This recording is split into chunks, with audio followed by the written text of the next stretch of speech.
What's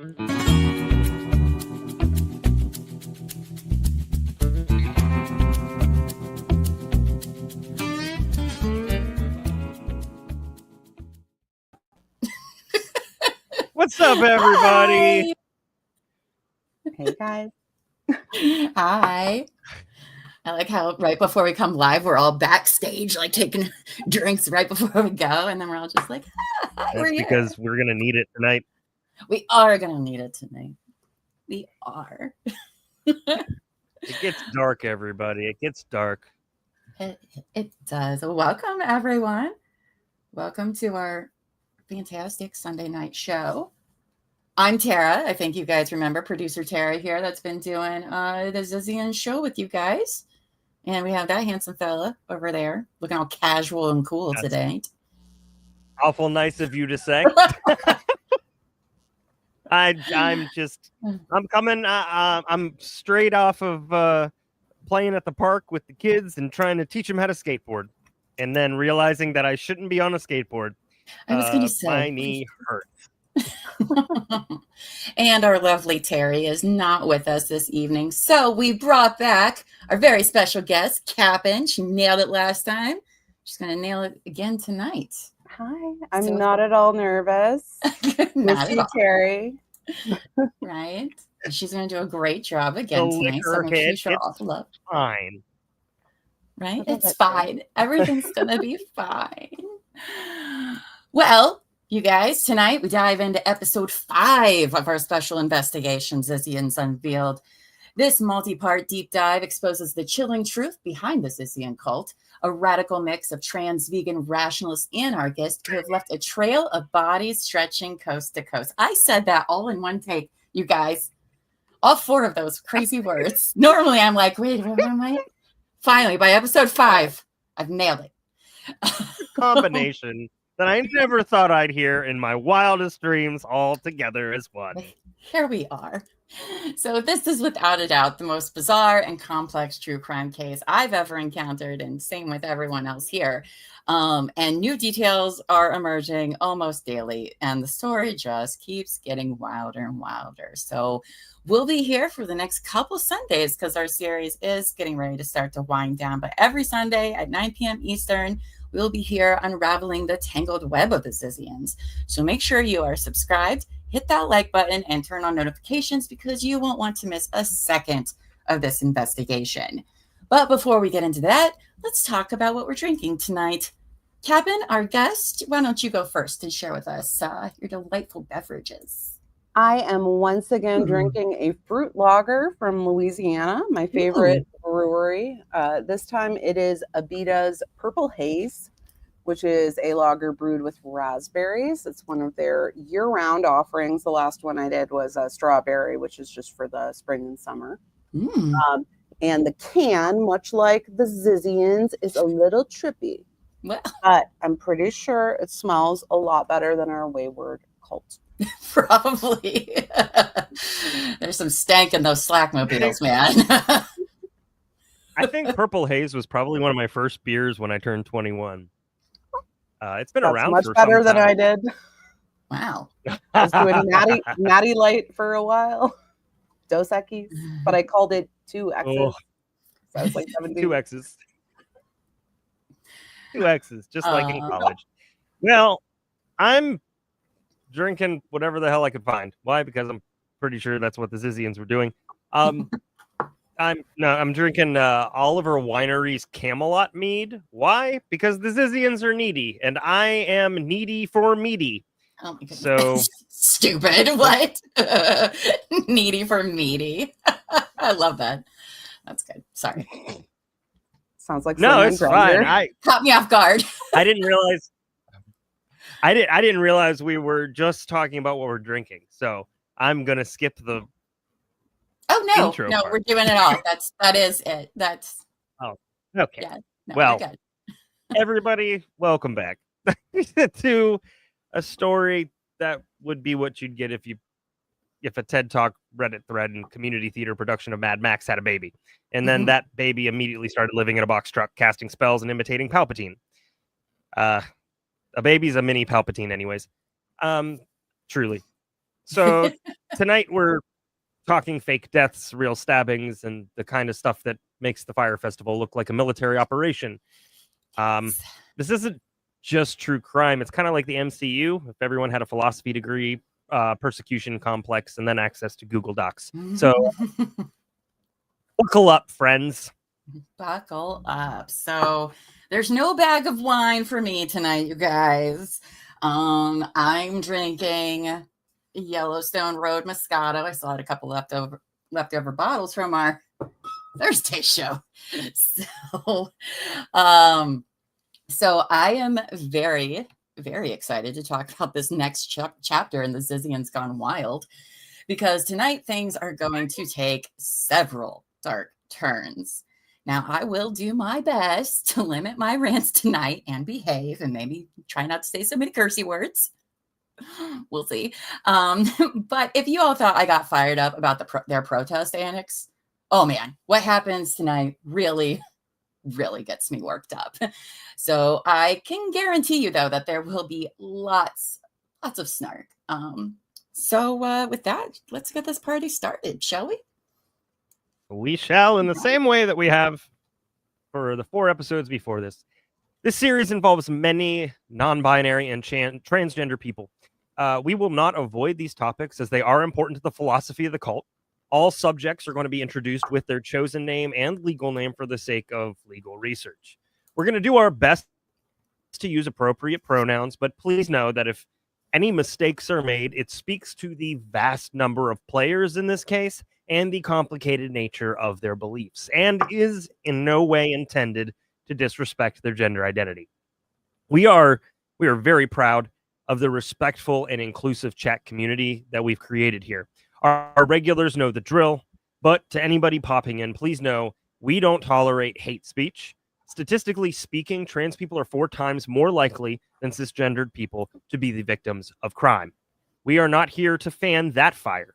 We are here to discuss how this group of bright young people ended up involved in multiple deaths. And with that, I turn it over to Cap'n.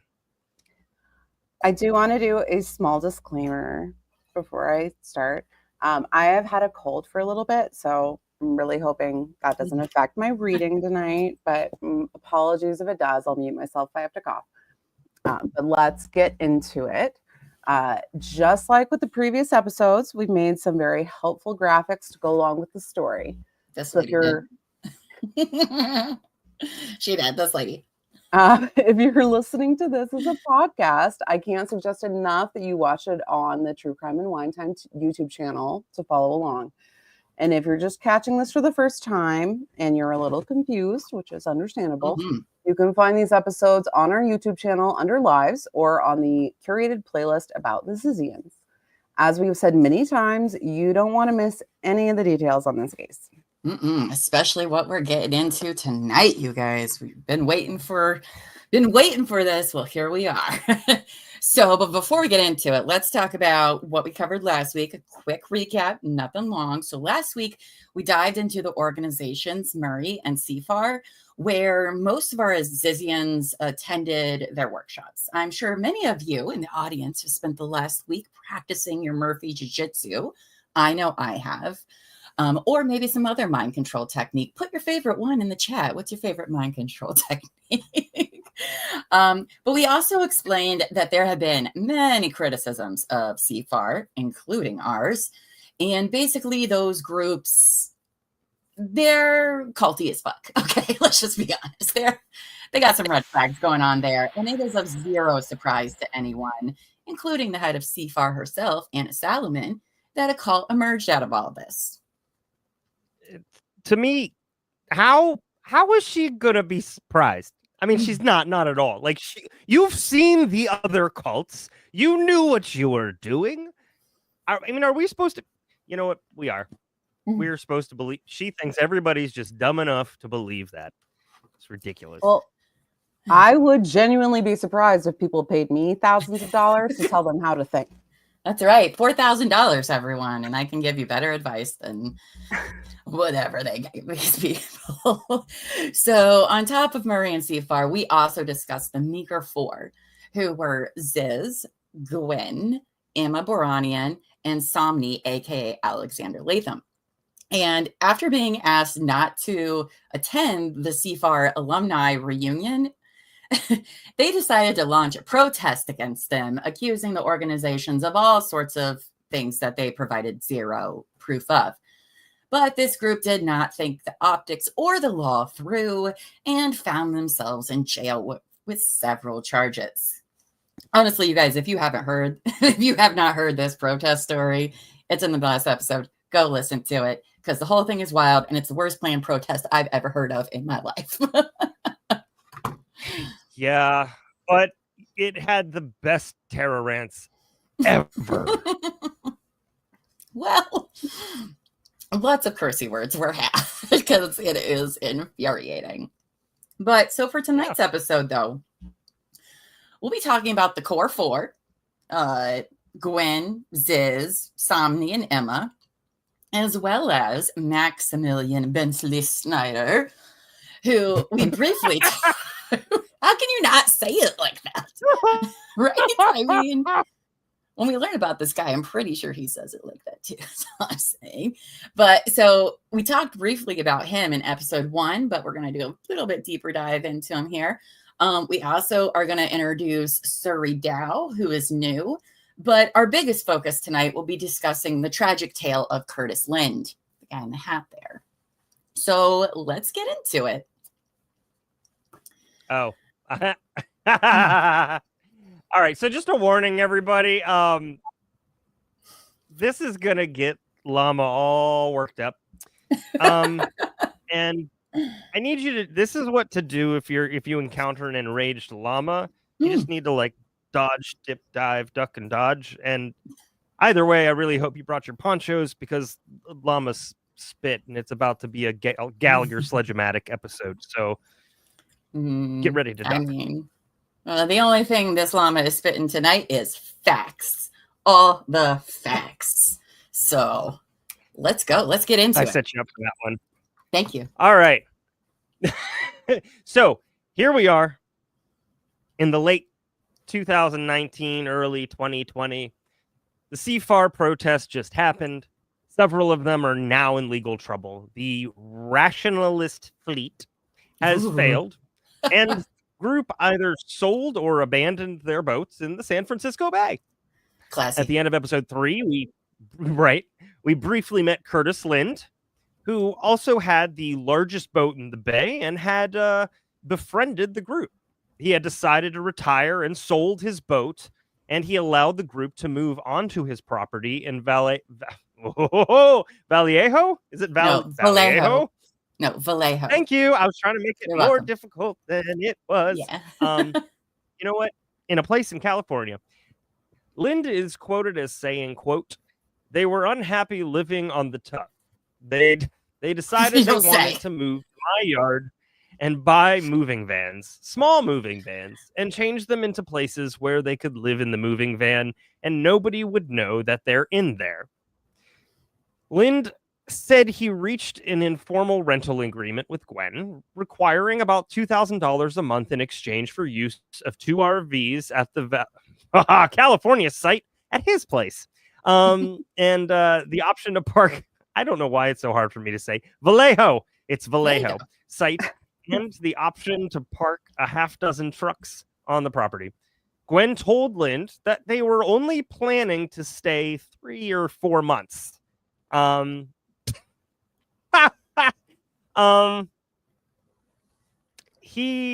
know what? That laugh wasn't even for that line, but it still worked. He also described his tenants as around 6 to 8 people who would come and go.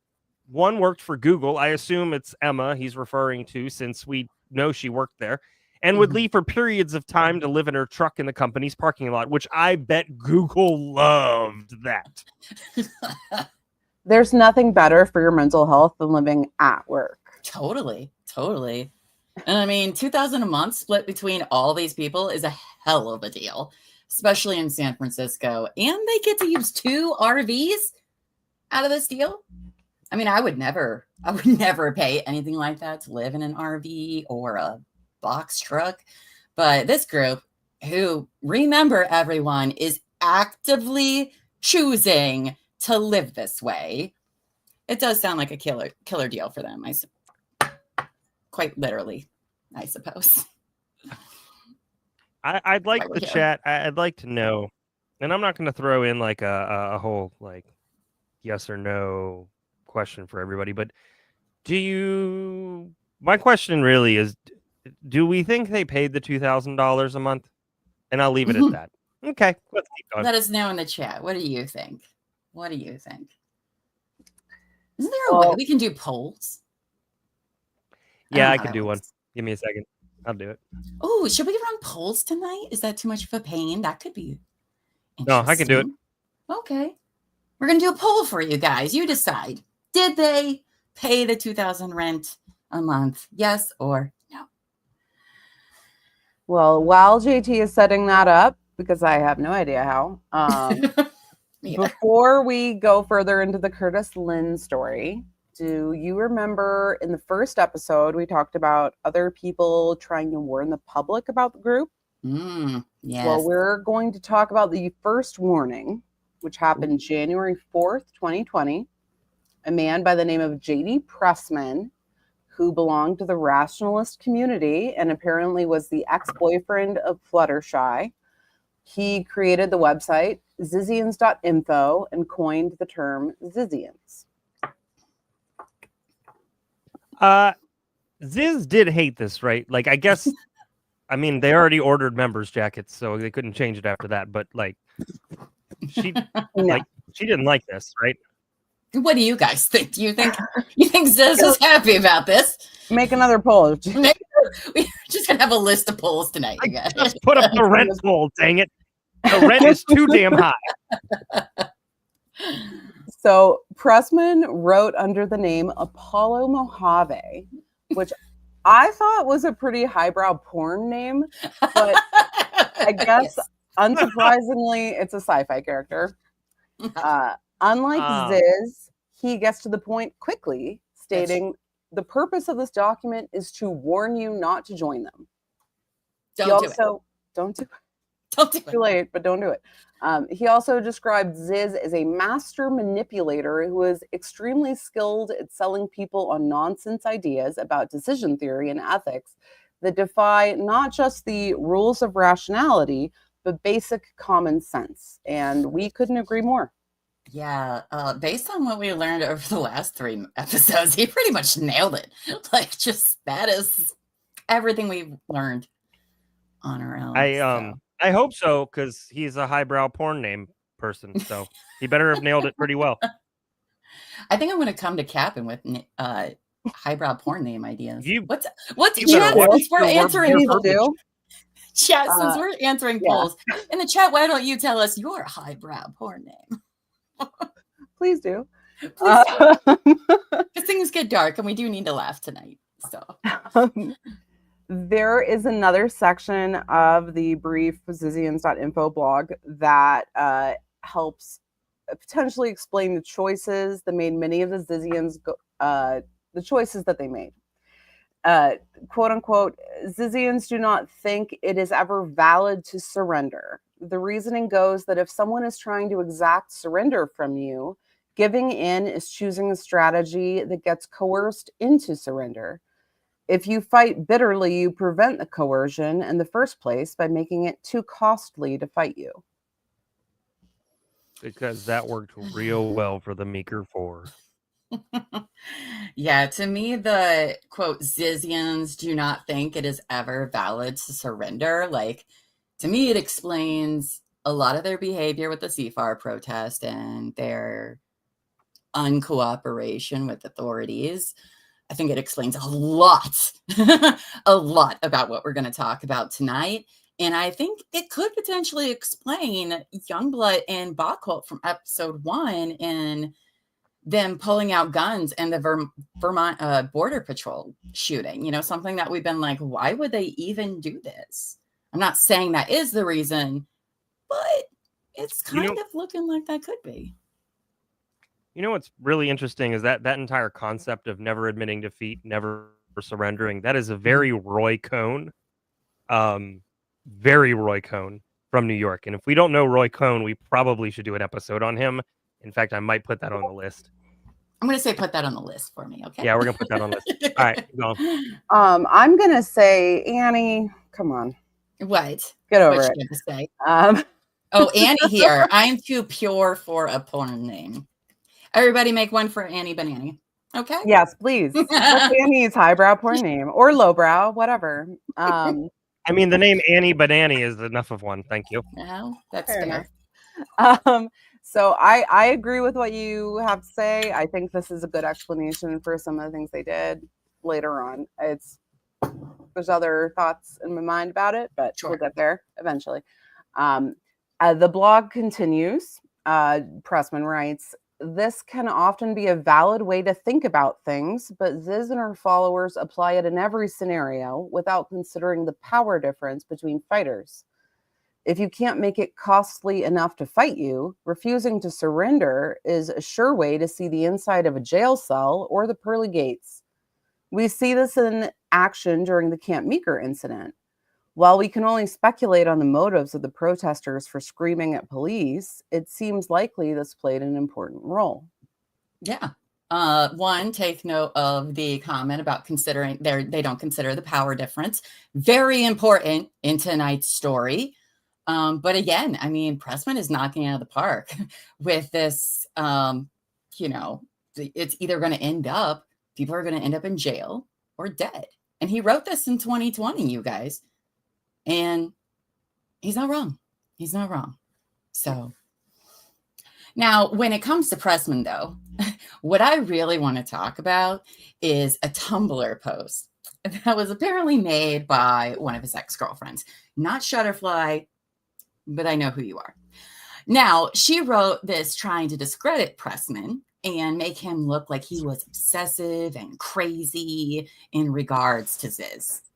However, I think there are some very interesting things that they allegedly observed about Pressman that actually could be true based on what facts are known about this group, particularly Ziz, and other people's experiences, such as Jamie and Michelle Zashko, that we'll get into next episode. Like, it basically mirrors about what we're getting ready to talk about. It's crazy. Yeah. Crazy.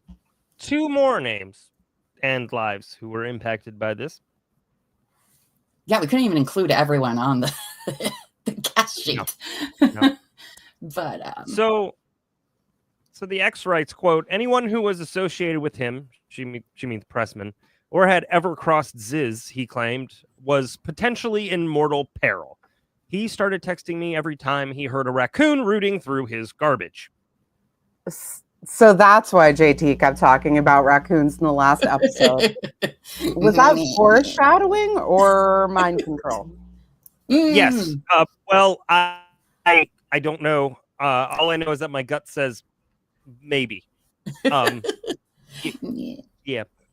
So continuing, quote, he said, quote, he said he believed it was Ziz come to murder him. And she gives examples. She says he claimed that Ziz was trying to poison him through the postal service. We got AI for this portion, you guys. Because some of his mail was damaged in transit. He told me he tried sending the envelope to the police, but of course the police weren't interested, perhaps because that's fucking insane. Yes, because when I see a bent coupon from Bed Bath & Beyond, I too assume chemical warfare. Right, but they're like box trucks had to be like bioweapons in there from how nasty they were. Like, who knows what they have access to in those box trucks is all I'm saying. Just the amount of dandruff that ended up within the envelope. Oh, wait, hold on. Gross. Sorry. Before we go on, Annie has suggested her name. The purest of Garbage Guzzler would be a porn name. She's going to yell at me later. Anyway, I'm sorry. Go ahead, JT. Oh, hey, Sam. No, it's okay. I was thinking of a failed porn name, and all I could think of was Bertha. He believed a random car parked on the street for over an hour was actually Ziz coming to kill him. And if I remember right, he sat at his window with his gun, texting me in a manic frenzy, telling me how he was ready to die. The person's watched too many Jason Bourne movies and thought he was in mission delusional. Imagine being the poor Uber Eats driver just trying to deliver some pad thai, and now you're a suspected assassin. One, look, it reminds me of the Beetlejuice worm. The way like Ziz's neck is sticking out of that car. It does. But also, these people don't have any fucking jobs. Why can't they be in Seattle just hanging out? They're not doing anything with their lives. So, in fairness, could kind of be. I mean, what are they doing besides Star Wars cosplay? We've got another name. Sammy said Sugar Tit Tots. Nice. They're doing youth opera, but we'll get to that later. Oh, okay. In classic. So, continuing on, that he heard pipes in his house clang, which he said was clearly Ziz coming to murder him. Why does Ziz is a great cross between Ziz and Lori Vallow? Does anybody else think this? There is a very never mind. All right. Apparently Ziz is in the walls, he whispered, as his 1920s plumbing did its regularly scheduled midnight jazz solo. Truly, I think it's his home begging for a plumber and not Ziz. But what are you gonna do? She has more fingers than she's supposed to. We should fear AI. We should. It's so scary. Yes. Actually, I'm a little scared by the little tiny pink doll against the wall in the background. That's kind of right. I will point that out every time. That's weird. All right. It is weird. Also, That's weird. He thought a rattling in the trash bin in the middle of the night was clearly Ziz and not a raccoon. They all have little bike helmets. Oh my god! You know it's bad when even the raccoons are like, "Chill, bro. We're just looking for snacks." Also said that a car horn outside his house at night was super suspicious. What could it be? I mean, not something completely unrelated to him. No, it's gotta be Ziz, he said. Now, as comical as these accusations are, they represent a problem because he started going to his local police with them, and the police have so far ignored him, but he has escalated. He added to his Google search history the phrase, quote, "If I die, Ziz and friends' dead names did it," and several insurance files on his person and set up to go out upon his death, stating that if he were to die, Ziz and her friends are responsible. Can we get this guy a conspiracy board budget, please? I mean, this isn't the only time we're going to hear somebody's claim that Fair. Something very similar to them. But I mean, I don't think we learned what Ziz's other kin was. We know Gwen was a dragon, but maybe Ziz is a raccoon. We don't know what she's going to be when the singularity comes. Like how there's little like gloves on the hand. It's kind of like a red panda in a sports bra, but I'm into it. Not that way, but well, maybe I don't know. I'm learning different for things. Ziz, it's looking good. A lot more approachable, I'll tell you that. Far more approachable. I mean, at least she's actually the trash panda that she always wanted to be. That's true. That's true. Oh, hey, it's me. I think Ziz is That's more binary. It's too late. Anyways, I think Ziz is more beta direwolf, like because she's paranoid, trembling, constantly yapping, and ready to bite at shadows, calling it divine vengeance. Like she's a pocket-sized panic attack in a faux fur hood. That's about right.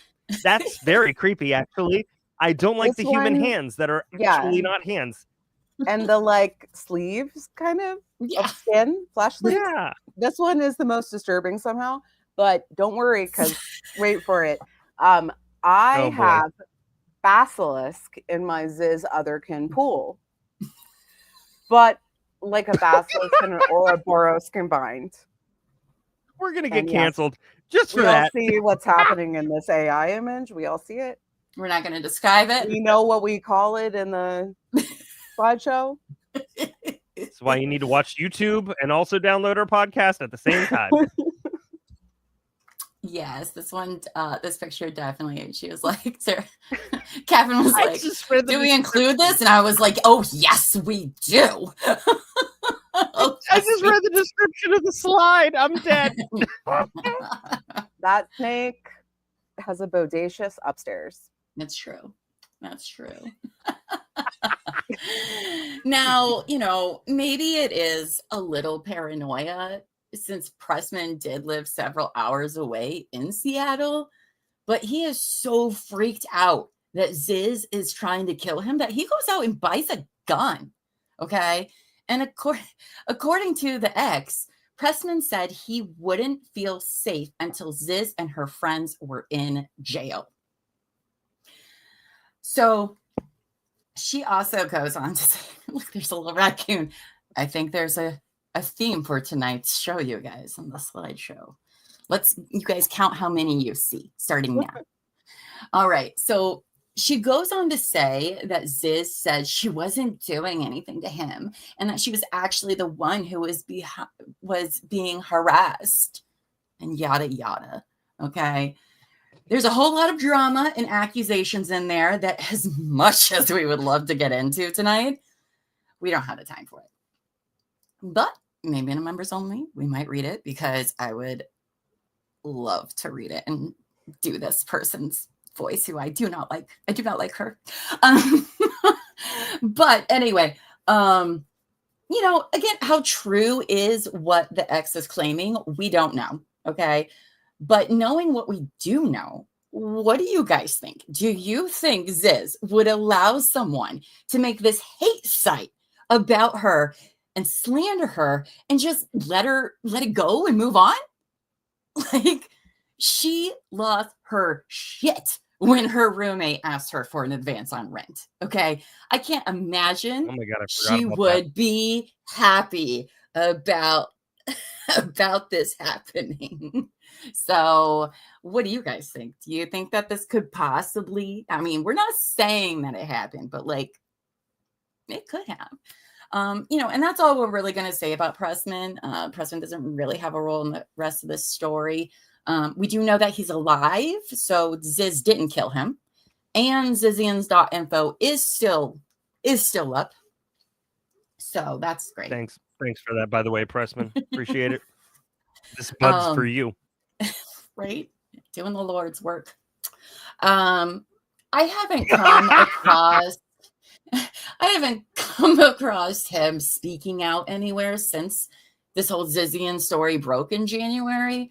I wouldn't blame the guy if he was like, told you so, because I would. To everybody that would listen, I would be like, I have been telling you guys for 5 freaking years. Okay. But he also wouldn't be the first person to go into hiding because they fear for their lives. Like, not the first person to do that. So make of that information that you will. Yeah, the blog was an interesting read, and I did love the raccoon meme. But it's hard to believe that this person, knowing where Ziz ends up, it's hard to believe that Pressman was just making all this stuff up. Like, fear, I understand living with the fear, it's not rational. You hear a noise, you're scared. Like, I completely understand where he's coming from. And, I appreciate him. I don't know if Pressman prevented anyone from joining this cult, but good on him for trying. Right? For sure. Yeah. It takes a lot more than a website to get anyone to do anything these days. We've tried to prevent a lot worse with a lot more, and here we are. That's also true. He allegedly did go to the cops several times, so there is that, but he didn't really have much that the cops could go off of, in my opinion. It is what it is. But he did try, so I'll give him that, and I will say, in regards to the ex that posted this, oh, honey, your post aged like milk, didn't it? Yeah, it did, didn't it? Yikes. How embarrassing for you. Okay. Now, Next. we are going to do some quick time traveling. So everyone hold on to your butts. Hold We're on. going to spring of 2022.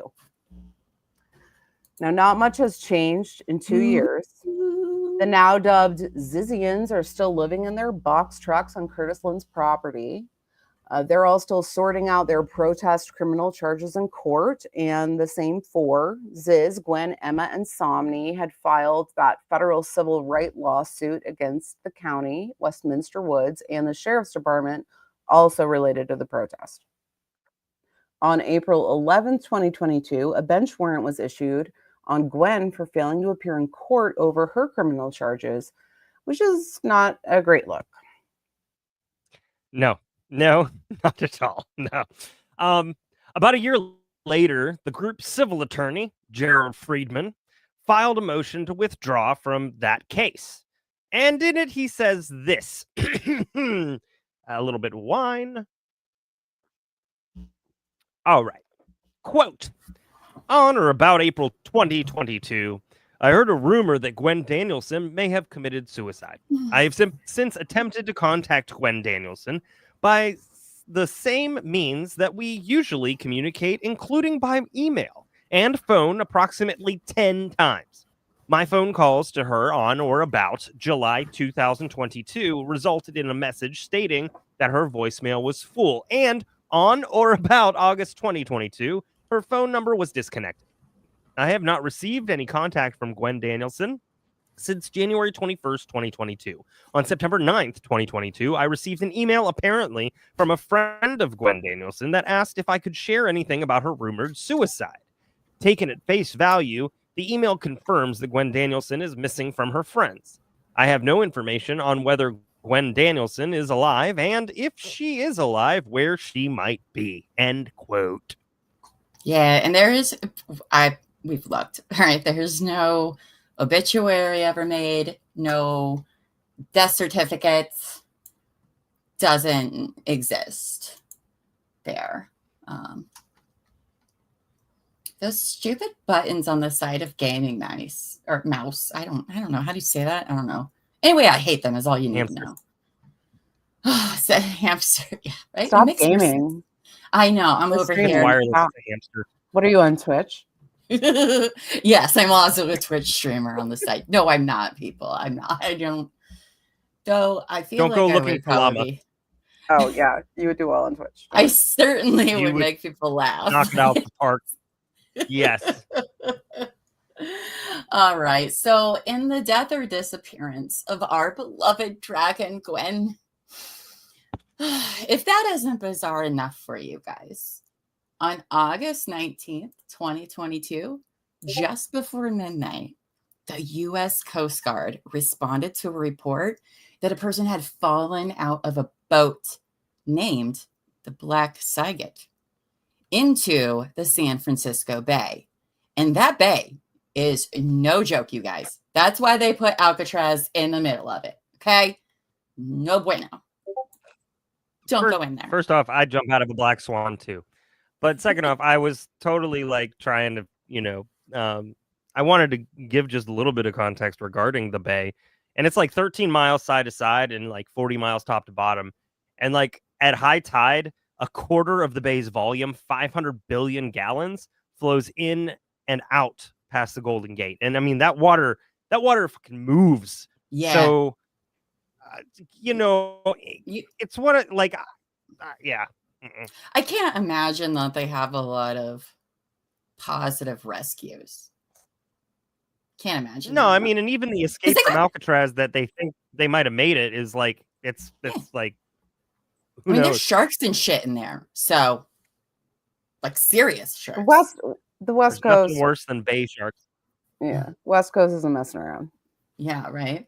So, and who was on that boat, you guys?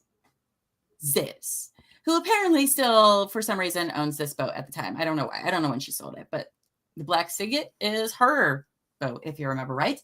So, Ziz, Emma, and Ziz's real life sister, Naomi, was on that boat.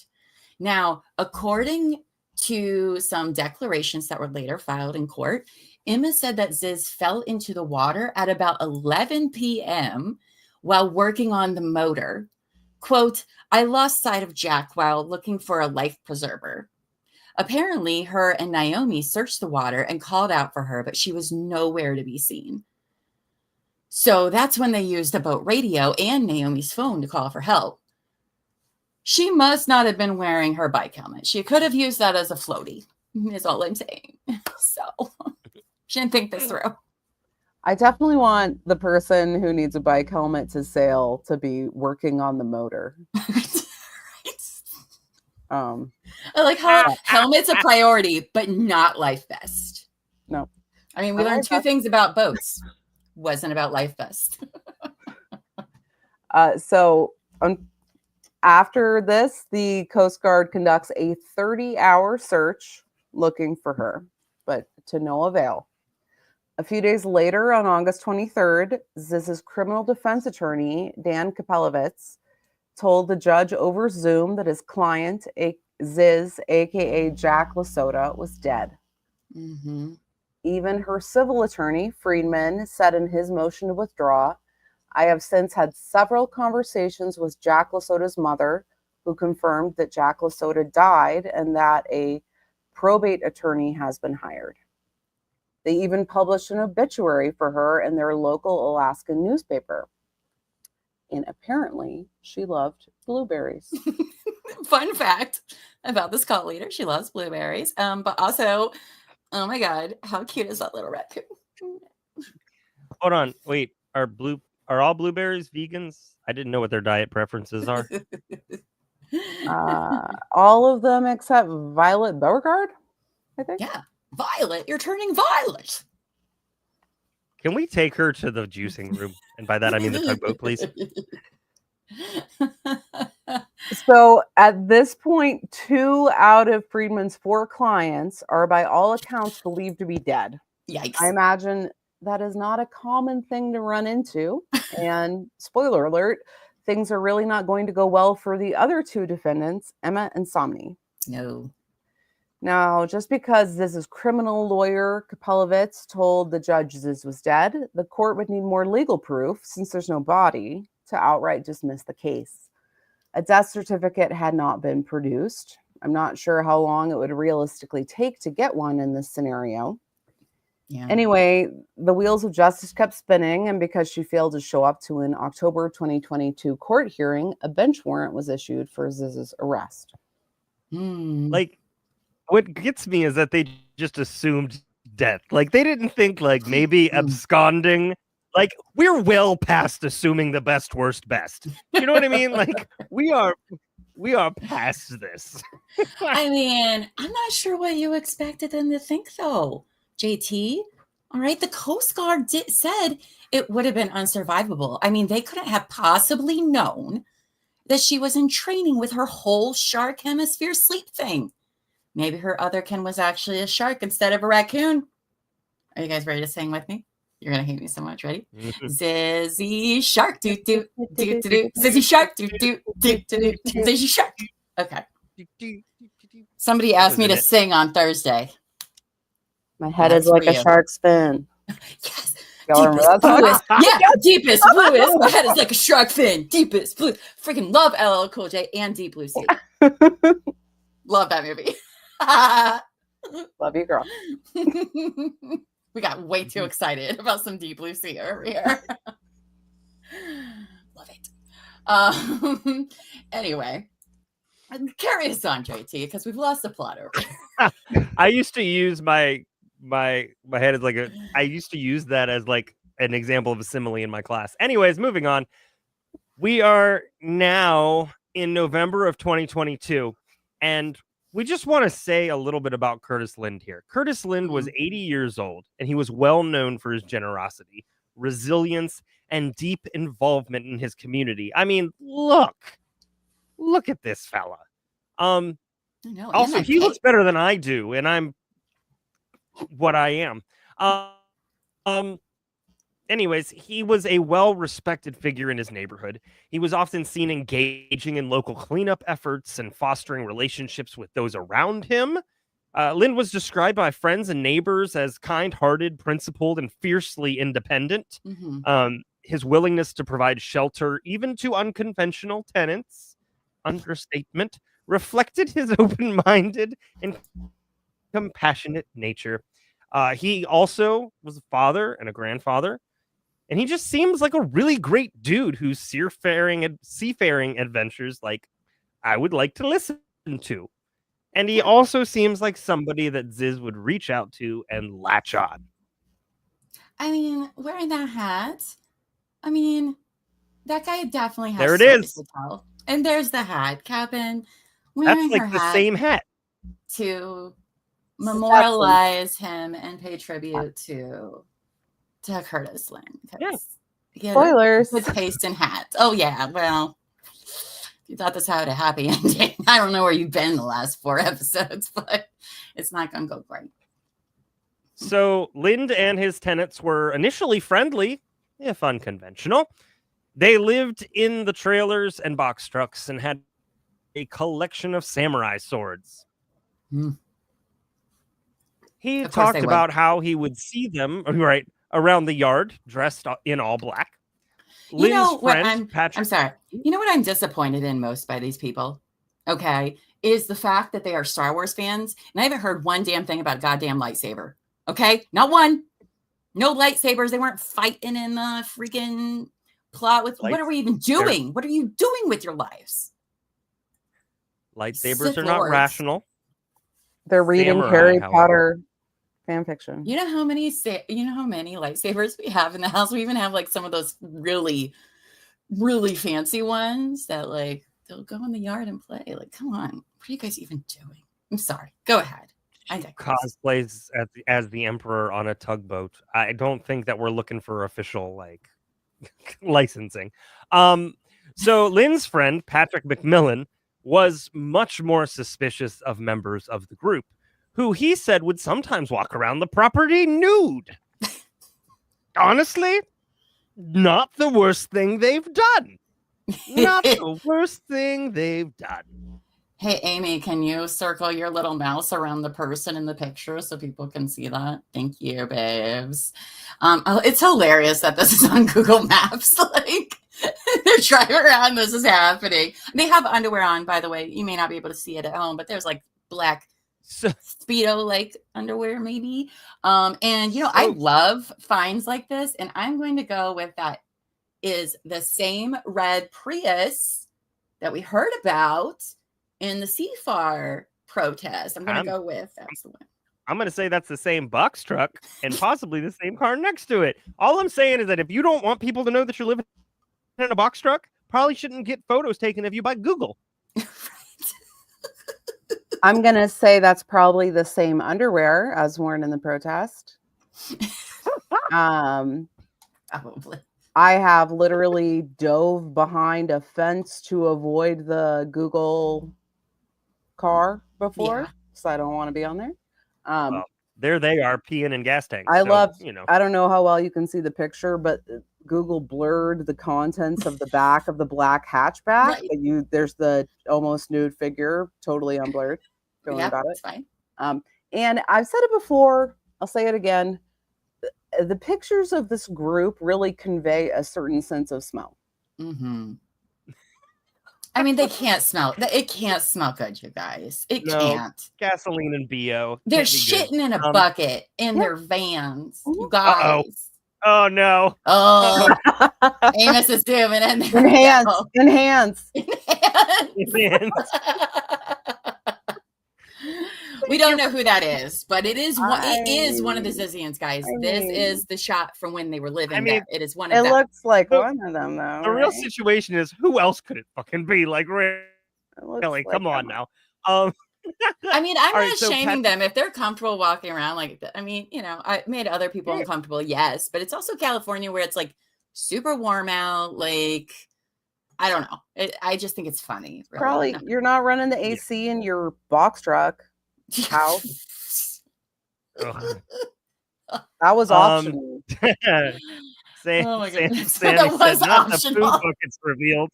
Yeah, you guys. Yeah. All right. Yeah. Well, Patrick testified in court that Gwen was the mouthpiece, quote unquote, of the group, and in their first conversation asked him to buy her a gun. Quote, Ew. she said she was in some sort of litigation and she was having problems with it. Totally Yikes. normal first Totally conversation normal. to have with your neighbor. I mean, the only Sure. litigation is the protest, which is like 4 misdemeanors and a felony. Like, what do you need a gun for? But okay. This is alleged. We don't know this to be true. This is alleged. So shortly after he allowed the Zizians to move in, the COVID pandemic hit. And despite the financial difficulties that he himself had, he showed leniency by waiving rent payments for some of his tenants. I mean, Yeah. he's just a lovely gentleman. Like, he could have sent them back to the half-sunk USS Regrets and Poor Logic, but he didn't. That's true. They did have somewhere else to go, but he does seem like a supportive person. His goodwill, however, was met with increasing resistance when he eventually sought to collect overdue payments or remove tenants who refused to comply with his terms. There wasn't much Lind could really do about it for some time because there was a state rent moratorium. Lind's daughter said the squatters overtook the property, placing locks on trailers intended for other people. It's so great of them. Eventually, Lind was able to take them to court, and on October 26, 2022, the group was court-ordered to vacate the property after none of them showed up for court. Gonna be a surprise. Do you guys want to take a guess at how much their unpaid rent balance was? Yeah, let's give them a guess in the chat. You guys got 30 seconds because we're on a 30-second delay. Let's throw in. So you have 32 seconds. My head is like a 32 shark seconds. fin. Yes, we'll do our deepest, bluest, hottest like a shark fin. Deepest, bluest, hottest like a shark fin. Oh my God, I'm so gonna listen to that song later today. Well, The video. No, you got to watch the video. Oh yeah. You know, now that we all three did it, somebody took a screenshot. You know Oh, I hope so. I love all shark movies except for Sharknado. I can't. I'm sorry, I can't. What? I don't like. I mean, one is fine, but like I'm You not love gonna. weather. I watch them. Oh. I do love the weather, and I do love sharks, which are like 2 of my favorite things. But like, I dedicated my time to one, and that's enough. That's all the time I'm willing to give. Amos says $3,999.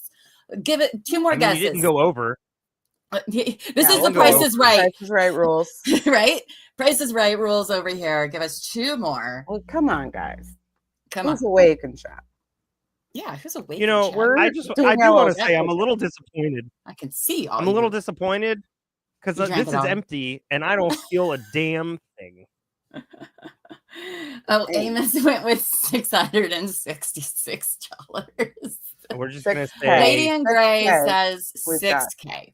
All right, Captain, why don't you tell them? Well, Price the is answer. Right. I think Lady in Gray wins because it's $50,000 Mhm. plus Yeah. another $10,107 for holdover damages and court costs. That's a document right there, you guys.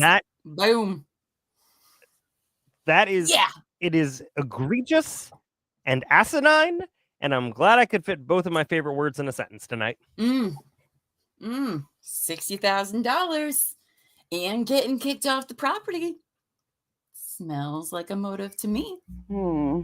That's just smells like it's probably smells like BO and Dr. Bronner's to me. But Dr. Bronner's. All right.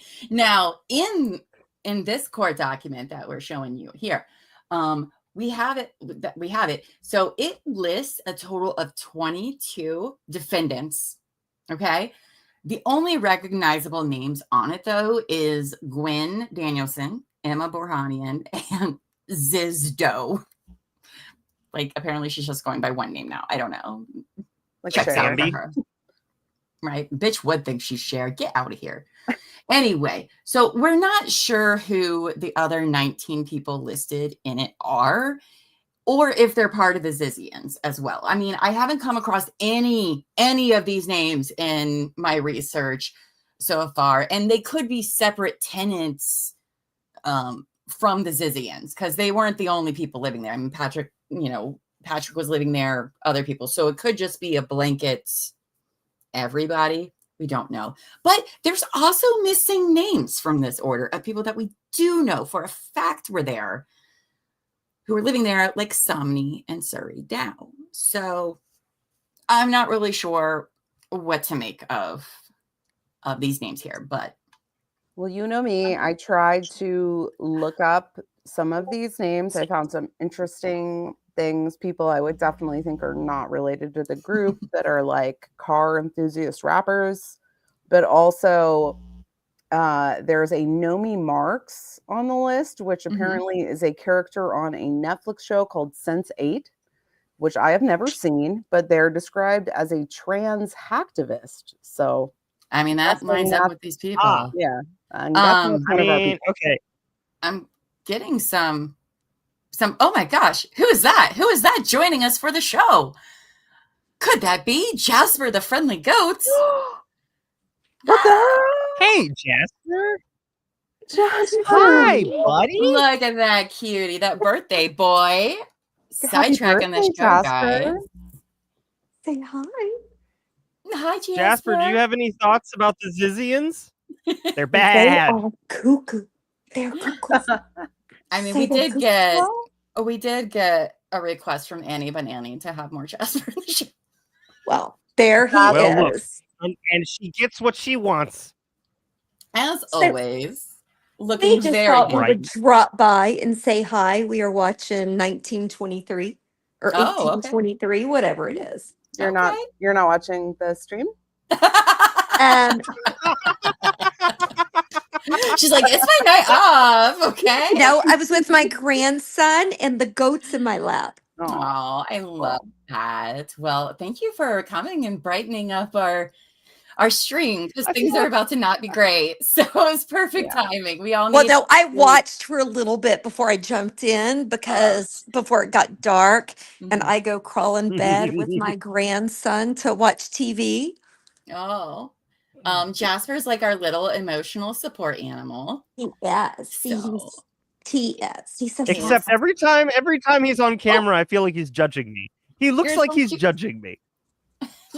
He's scratching. Okay, Jasper and he's did judging. something tonight that I had to Google. He keeps lifting his top lip up and showing his mouth, which he's never done before. Apparently, they do that to sniff in the spring for female goats in heat. Oh, I did get a Jasper, picture of sorry, him. buddy. get some, Jasper. Jasper, what's Jasper, your buddy, porn buddy. name? What's your highbrow porn name, Jasper? Say, Jasper, you're not getting any. I'm sorry. He Sorry, said, buddy. Jasper's enough, thank you. I was rooting for you. Oh, see, there's Annie. Annie says, "Oh, Jasper." Say hi. See, aren't you glad you remembered it was Sunday? Right? Yes. We should let them get back to doing what they are supposed to be doing and not playing with you. I know, but he's so cute. Well, thank you, Terry, for bringing some joy into our stream tonight. Yeah. Have fun getting dark. Aw, Love you, Terry. We miss I you. will have y'all in my ear while I'm watching Bumblebee or something Transformer. Oh, it's Transformers. Yes. Transformers Bumblebee. Yes. Okay, I know what you're talking I about thought for a second I was like Yellow Jackets. now. Yellow Jackets? No, not With Yellow the youngin? Jackets with the 5-year-old. Oh my goodness. Well, thank you, Wait, where'd you go? Terry. Hold on.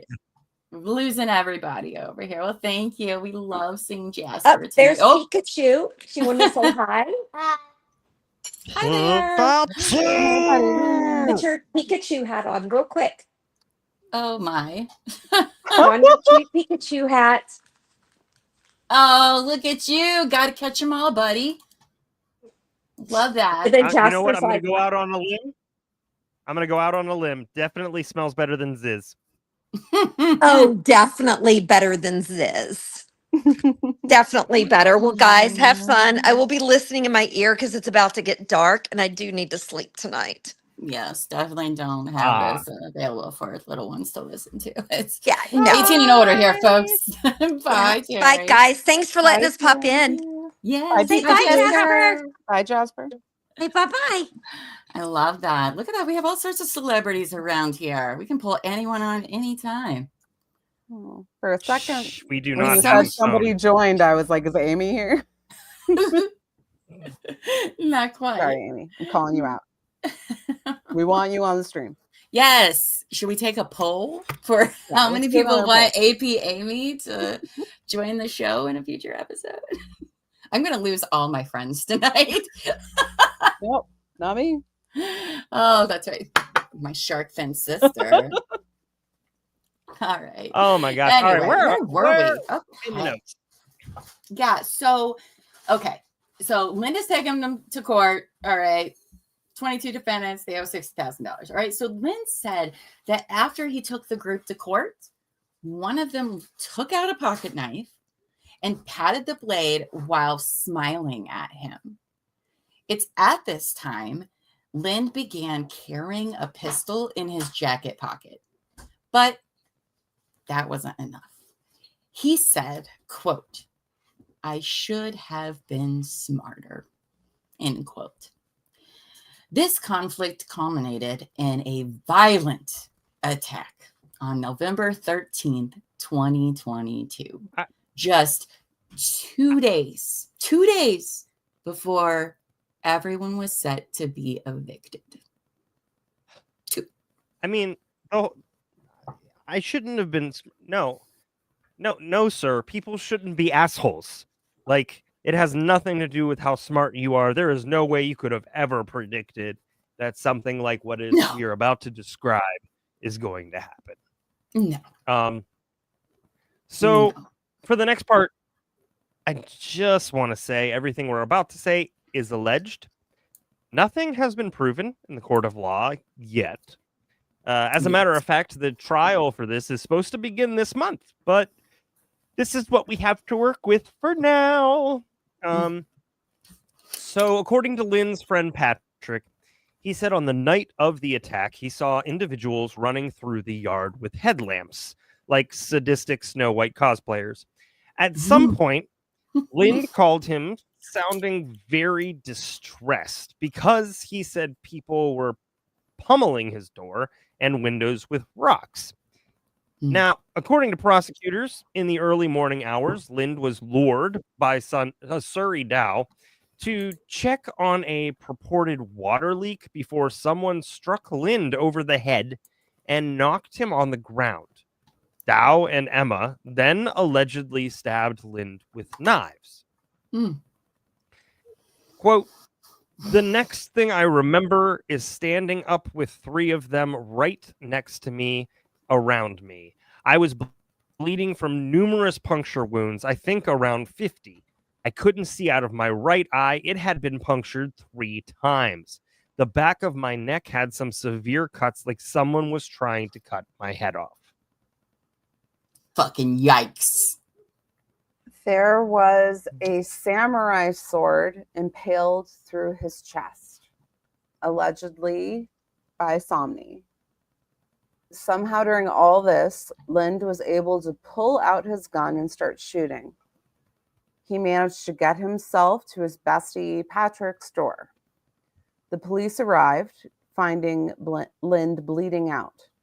Somni had several gunshot wounds and was taken to the hospital, and 31-year-old Emma Burhanian was declared dead. Curtis ended up being hospitalized for a month and lost his right eye. Yeah, guys, he freaking survived like a freaking badass. All right, 80 years old, stabbed 50 times. Like, what even? What even? Look at him. Look at this man. Okay, look at him. Truly a miracle in my book that he survived that. It's crazy.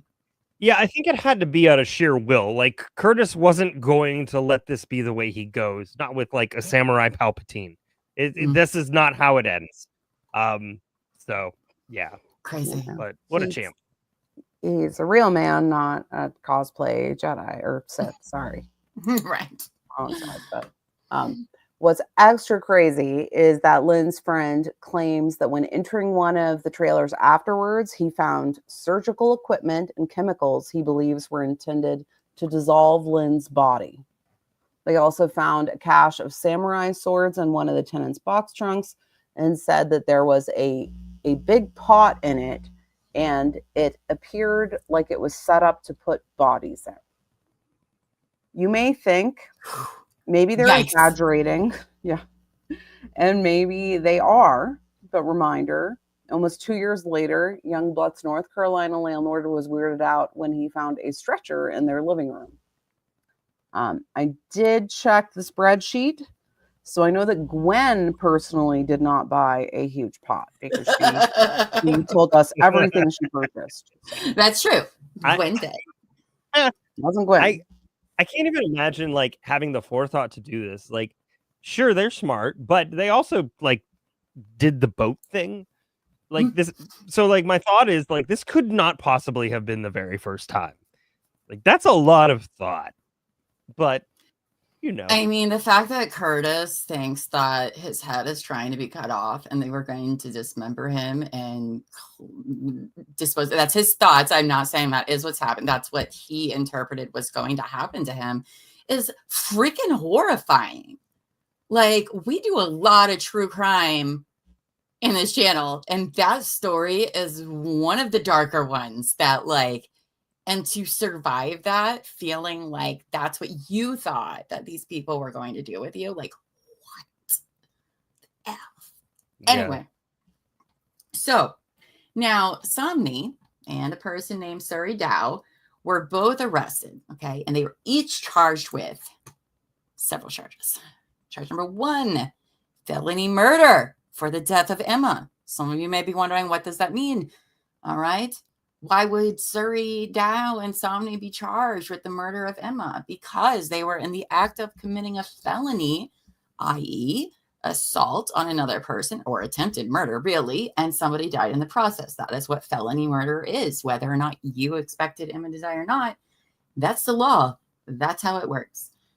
Second charge, felony murder attempted for the attack on Curtis Lynn. That was for him specifically. They also got felony aggravated mayhem, which I don't see very often. And I just like the name of that charge, mayhem. But mayhem is a really good way to describe what we just heard about. They also got enhancements on these charges, which is never good. Never good. Enhancement number 1, GBI, the victim being 70 years or older, because in our society, you attacking old people is a problem. A big problem, okay?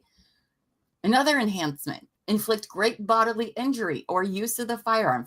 50 stab wounds and a samurai sword through this man. Those are the charges they got, you guys, both of them. And we will get into more of their legal woes here in a second, because guess what, you guys? Guess what?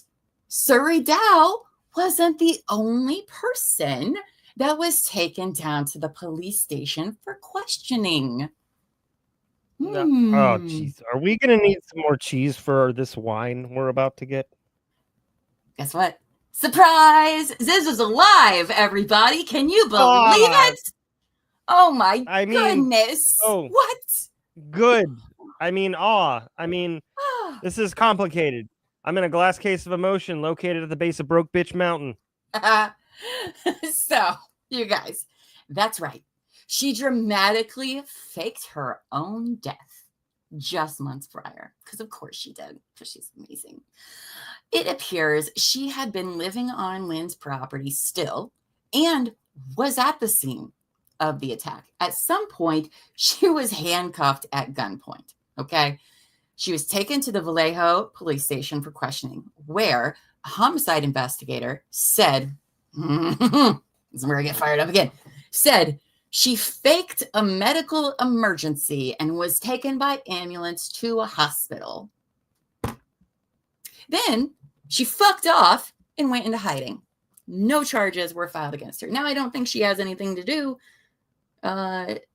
physically with what happened to Curtis Lynn. But here she is. Now, I don't know if anyone remembers the Rat Fleet episode, when the first thing she did when learning to sail was research about dying of hypothermia after falling in the water. That was foreshadowing. Lesson. No one was watching her. JT, did you not learn anything from Gwen? There are only 2 things you need to know about boats, and that was not one of them. Correct. I also didn't learn anything about boats in that statement. That's also true. Okay, so now their civil attorney Friedman wrote in his motion to withdraw, and it's important that I make this clear to everyone that's listening. Okay, this lawyer cannot lie in these motions about any conversations he's had with people or anything like that. He will get disbarred. Okay, a lawyer is not going to fuck around making excuses like this for their client. Just want you to all keep that in mind. All right, so now their civil attorney Friedman wrote in his motion to withdraw that 2 days after the attack on Lind, he received an email from Deputy District Attorney Susan Bean of the Sonoma County District's Attorney's Office that said, quote, "I just wanted to reach out and let you know that Jack Lasota was contacted by the police in Vallejo this weekend. Lasota was on the scene live and well."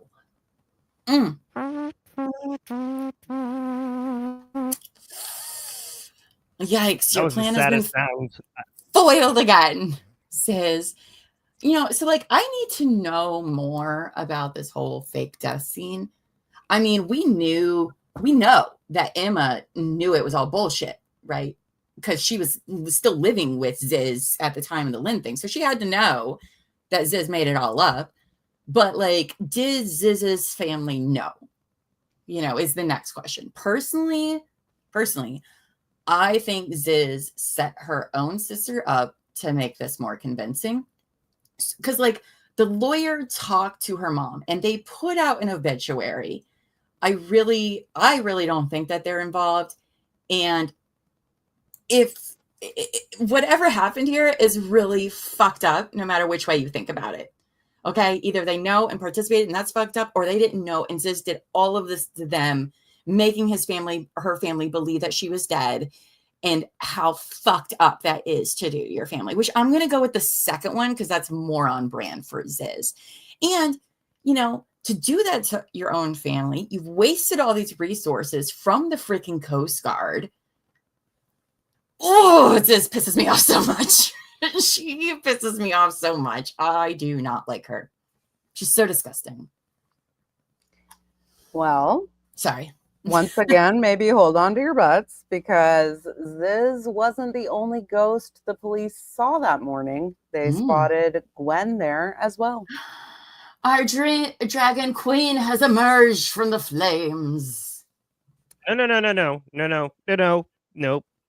Only Llama is our dragon queen. There is no other dragon queen. That's fair. It. I'll take it. That's true.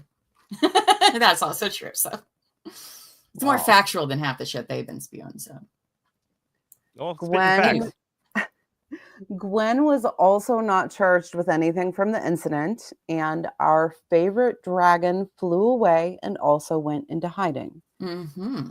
Why these two decided to fake their own deaths, we don't know yet. I'm sure the mounting legal problems stemming from the abandonment of the Caleb, the protests, civil suit, and eviction probably contributed to it. Too often do these folks want to live without issues or care, and they think they're too good for the world. But then when the world looks back at them and slaps them with actual repercussions, they can't handle it, and they just fuck off. Yeah, pretty much. Well, what's interesting, though, is that this is where Gwen's part of the story ends. Mm-hmm. As a matter of fact, it wasn't until recently the world actually found out that she was alive. Her father, Brett Danielson, has given some interviews recently, and according to him, at some point, Gwen put herself in a self-imposed exile. He said that she has been living off the grid, working construction jobs under a fake name, apparently afraid that the members of the group might hunt her down. That said, email us, Gwen. Yes, girl. Yes. Girl, reach out to me at tcwtmedia.com. Like, we all want to talk to you. Very much. Look, very much. It's vibrating on the screen. It is. Look at that. It's calling for you. For you, Gwen. And I want to go back to JD Pressman from earlier, being worried about Ziz murdering him. I mean, does he sound as paranoid now? Like he's making all this up? I mean, you have Gwen, Ziz's bestie, being like, I'm worried these mofos are going to come kill me, which they do. They can, like, allegedly. Sam said they think they can go off the grid, but then they come back to the grid wondering, why is everyone obsessed with me? Perfect, Sam. Perfect. And I obviously Gwen, I don't know the details surrounding her fake death, but you know what she didn't do? Her family didn't make an obituary. All right. They didn't call out the Coast Guard looking for and wasting a bunch of shit. Like, do I think it's cool that Gwen may have possibly faked her own death? No. All right. But she wasn't a fucking asshole like Ziz was about it. Okay. I mean, when I don't know her life. Like, I've looked into a lot of these people, and I try to give everybody a fair playing field and start out with like trying to sympathize and see them as victims potentially. And like Gwen is the most, I mean, I know there's the mind control experiments and all that, but like Gwen doesn't say anything that makes me be like, you're an asshole. A lot of these people, you dig deep enough, there's something to find. If your options are faking your own death or being stabbed through the chest with a samurai sword, I think I know what I would pick. Yeah. But, I mean, just to say, Gwen, we'd love to talk to you. We won't tell. Yeah, you don't know these people. As Captain says, she's the only person I know that hasn't written or said things that, I mean, don't get me wrong, some of her ideas are a little out there and whatnot, but we all have out there ideas. I'm willing to listen to them and not pull a Ziz on you is all I'm saying. Okay, like we can talk. We can talk about super intelligent dogs. I want to hear about it. I definitely want to hear about the super intelligent dogs and the ferrets. We joke about being a cult. This is not an actual cult, you know. No, we're not a cult. We don't joke about that. Our past lives did. No. Our past life, yes. Our past lives did. We've grown. Yes. Yeah. Yes. I got better. I'm better now. We're all better. So let's go back to Somni. Somni recovered from the shooting and is currently. Can we go back to the dragon, please? Incarcerated. Okay, that made it better. Made it better. Thank you. Currently incarcerated in the Solano County Jail, awaiting trial that is supposed to start this month. And no, she's not representing herself this time. If we've learned anything about Somni when she's in trouble with the law, it's that she's very uncooperative. As if all the protest charges and murder charges weren't enough, she also has managed to gain 2 additional felony charges in her time there. And guess what for? Well, trying to escape from custody, not once, but twice. She's got a punch card, apparently. So in one attempt, she was at a hospital accompanied by a deputy when she feigned falling asleep. The deputy went to use the restroom and Somni made a run for the door, but was quickly apprehended. The other time, she was being transported to a court hearing and she requested a wheelchair. She then attempted to flee, but was apprehended at a fence. The famously effective look over there technique. It would have worked if fences didn't exist. I mean, those damn pesky fences. No, I think this is more evidence of the whole Zizians don't believe in surrender that Pressman was talking about. # Pressman was right. A lot of people are not going to like that I just said that, but I mean, so just like previously, on both feet, if they wore them. Just like previously, court proceedings have been routinely disrupted by her, including her chanting, quote, "This is a show trial to coordinate the genocide of transgender people." During the hearings, She even wrote a complaint to the judge about how the prosecutors had called her political and religious beliefs, quote, delusions. Quote, it is my belief that people reincarnate? It is my belief that financially supporting death camps and consuming the corpses of their victims is wrong, and those who do so are monsters. Which of my political and religious beliefs is she claiming is a delusion, and why? Everything I believe, I choose to believe because it is good that it is true. Y'all, listen. Sorry, I had to get a y'all in there for Terry. Y'all, the government couldn't walk and chew bubble gum at the same time. There's no way they could pull this together if they tried. So, It took a lot of self-control for me to not put a like, ma'am, this is a Wendy's. So true though. For Somni, because like this is your murder trial and you are just spouting like, yes, that you have like, yeah, trans right. I believe in trans rights. Yeah. But like, is now the time for this? No, girl, it's not. Now is not the time. And you know, it's not even that I don't even think that the prosecution is saying those beliefs are what she's delusional about. What you're delusional about is how your case is supposed to be laying out. Like they're Somni girl. You allegedly ran a samurai sword through a person. Allegedly. Captain is learning how buttons work. But you allegedly ran a samurai sword through the torso of a human being. Okay? Let's maybe concentrate on that first. Because you're looking at life here. Okay? You could be looking at the death penalty. California still has the death penalty. They still sentence people to the death penalty, even though it's in, I'm sorry, what is that called? A moratorium? No. No, I think that is right. The right word. Either way. Recess. Either way, girl, get it together. Okay? Just like with the protest, she's just ranting about nonsense. Anyway, so one of the biggest questions since the attack of Ernest Lind has been, who is Suri Dow? You guys, this plagued me for like 4 weeks, okay? I could not find shit on this person. No one could, right? Nope. Nobody could. Nope. For like a whole month until recently. And I want to say that this came from the San Francisco Chronicle.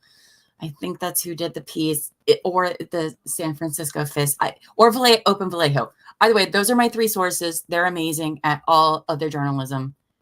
All the credit goes to them. But they wrote up, call us, because I would love to have one of those journalists on the show that have been literally covering them since the days of the rat fleet and the protests. Like, their local news, they're not strangers to. Anyway, so Dow's identity has been a constant subject of legal debate in court.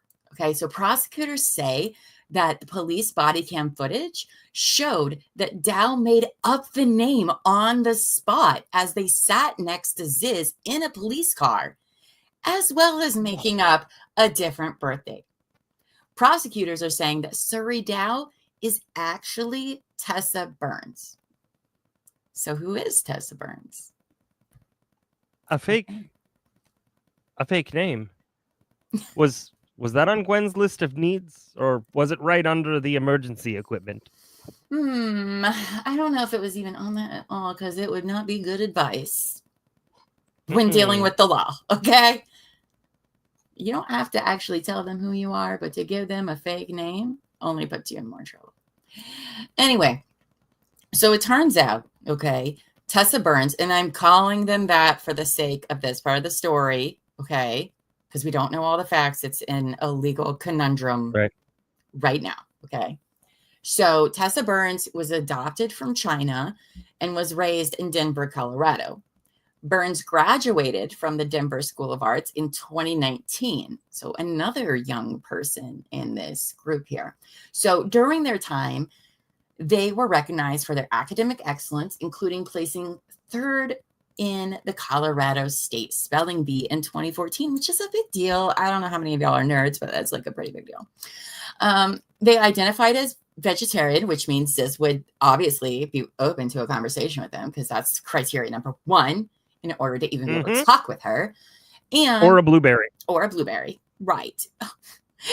Never mind. I was going to say, do you think you could train Ziz by like with blueberries? Just train her to be more of a normal, like that, or a person? spritz. That or a water sprayer. One of the two.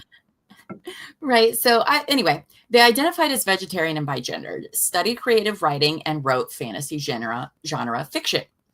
Burns was awarded a National Merit Scholarship and planned to study computer science and math at Arizona State University on a full scholarship. Another smarty pants. Everybody in this story is freaking smarty pants. Burns had an interest in making a positive impact in the world and considered themselves to be an effective altruist. We've heard this. We've substituted it as an EA, effective altruist, not EA Games. Anyway, however, this all took a Sims 4. It's in the name. However, this all took a concerning turn when Burns became associated with the Zizians. Shocker. I mean, this is exactly who Ziz is going to look for. Exactly. Like EA, it's in the game. Right. Who should go look for? Yeah. You know, so at first, what's wild, right? You can like find their blog and everything, right? So at first, it seems like Burns rejected many of Ziz's ideas, with them saying, quote, Ziz's hemisphere theory sounds false to me, end quote. They also called Ziz's theory, quote, pseudoscientific, end quote. But for some reason, they expressed interest in trying out the unihemispheric sleep. Wait, sorry. That Ziz's system can only collapse you into something that is less than you because she doesn't actually understand people who are like you? So that's freaking true. And then you just fall for it. But I'm going to try the mind control thing. I mean, are we overlooking Could be fun. something? Are we overlooking something here? I feel like we might be. So on May 1st, 2020, they wrote in their own blog, because remember, every single person has a blog or a Tumblr, whatever you want to call it, to where they said, quote, I'm interested in what will happen if I try the sleep experiment on myself without Gwen or Ziz's involvement, end quote. They even solicited participants for, quote, an hour-long psychology experiment involving mild discomfort and potentially intimate disclosures, end quote. I hope they had tables between them. Burns' blog went silent in May 2021. They were so close. We're so close to being on the right path. Just it drives me insane because they're saying the right things and then they still say we're going to try the mind control who's down. Like, I mean, Bachholt, her friend, I think it was Jessica, you know, said that Ophelia like was being like, well, some of this is bullshit. I'm not really into it. And then look what happened. Like, I don't. Did the IRB sponsor this? Because I'm questioning.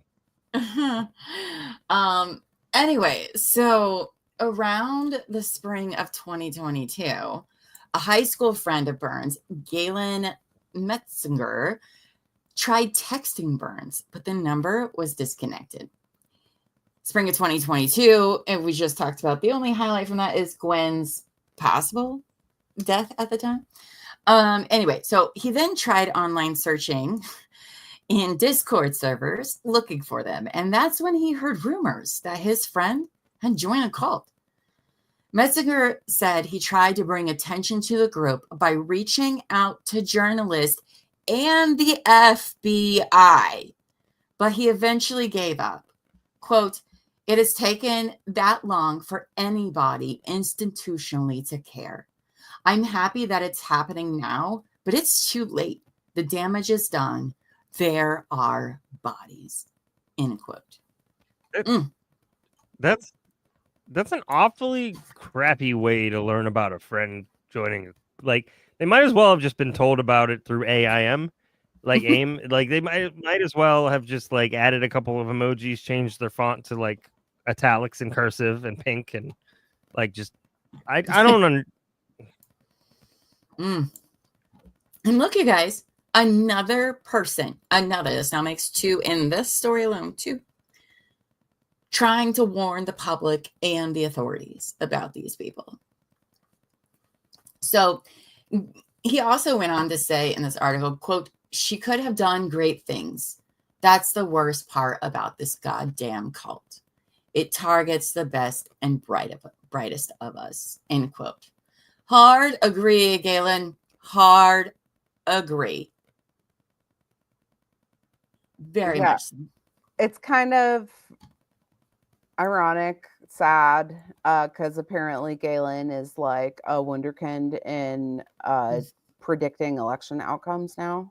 But is that related to otherkin? Possibly, knowing this crowd, I don't know. But he's as a 20-year-old, there's multiple interviews with him about his thoughts on elections. So it's just funny that, I mean, it's sad that he has all this foresight, but it not doesn't. when he needs I don't feel like for it takes that a situation. effective altruist to know what's going on. No, but all I don't right. think he's into that. But okay. So now, while Dow or Burns, I'm going to call them Dow to simplify things. Dow's in jail, and a phone call was recorded between them and Ziz, who allegedly convinced them to try to escape, which they did, but they didn't get far. I don't know. There might have been some fences. Since they have been locked up, it does seem like their mental health has deteriorated. So much so that at one point the judge suspended the proceedings while doctors determined whether they were able to participate in their own defense. That is fucked. We know prison/jail isn't exactly the ideal location for human beings. Most assuredly human beings who are still working on themselves. So I don't.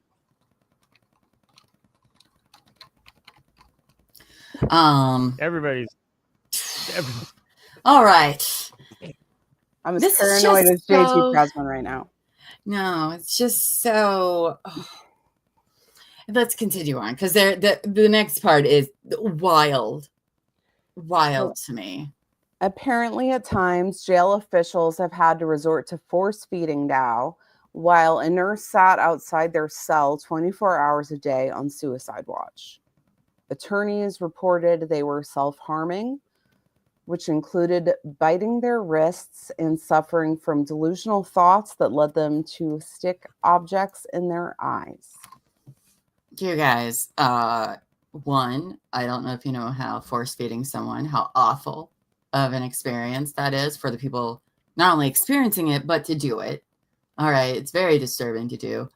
And to bite at your own wrist and put things in your eyes. Like, we are dealing, there's some serious stuff here from them. Yeah. It's very scary. We've covered a lot of, I think one of the most impactful things in terms of in prison and people's experiences we've covered is Richard Allen. And this is very, very reminiscent. I mean, even having somebody outside and all of that, I mean, the impact that it will have, no matter who the person is, whether they're guilty, innocent, whatever, is horrible. And so I can only imagine somebody who's so young, having to deal with this. Yeah. I mean, that's really fucked up, and good job, bringing Richard Allen as an example. We haven't seen the tapes yet. They haven't released them of what he was in his time there, but from reports, it was very disturbing. Pretty bad. Disturbing behavior. Yeah, it was pretty bad. But anyway.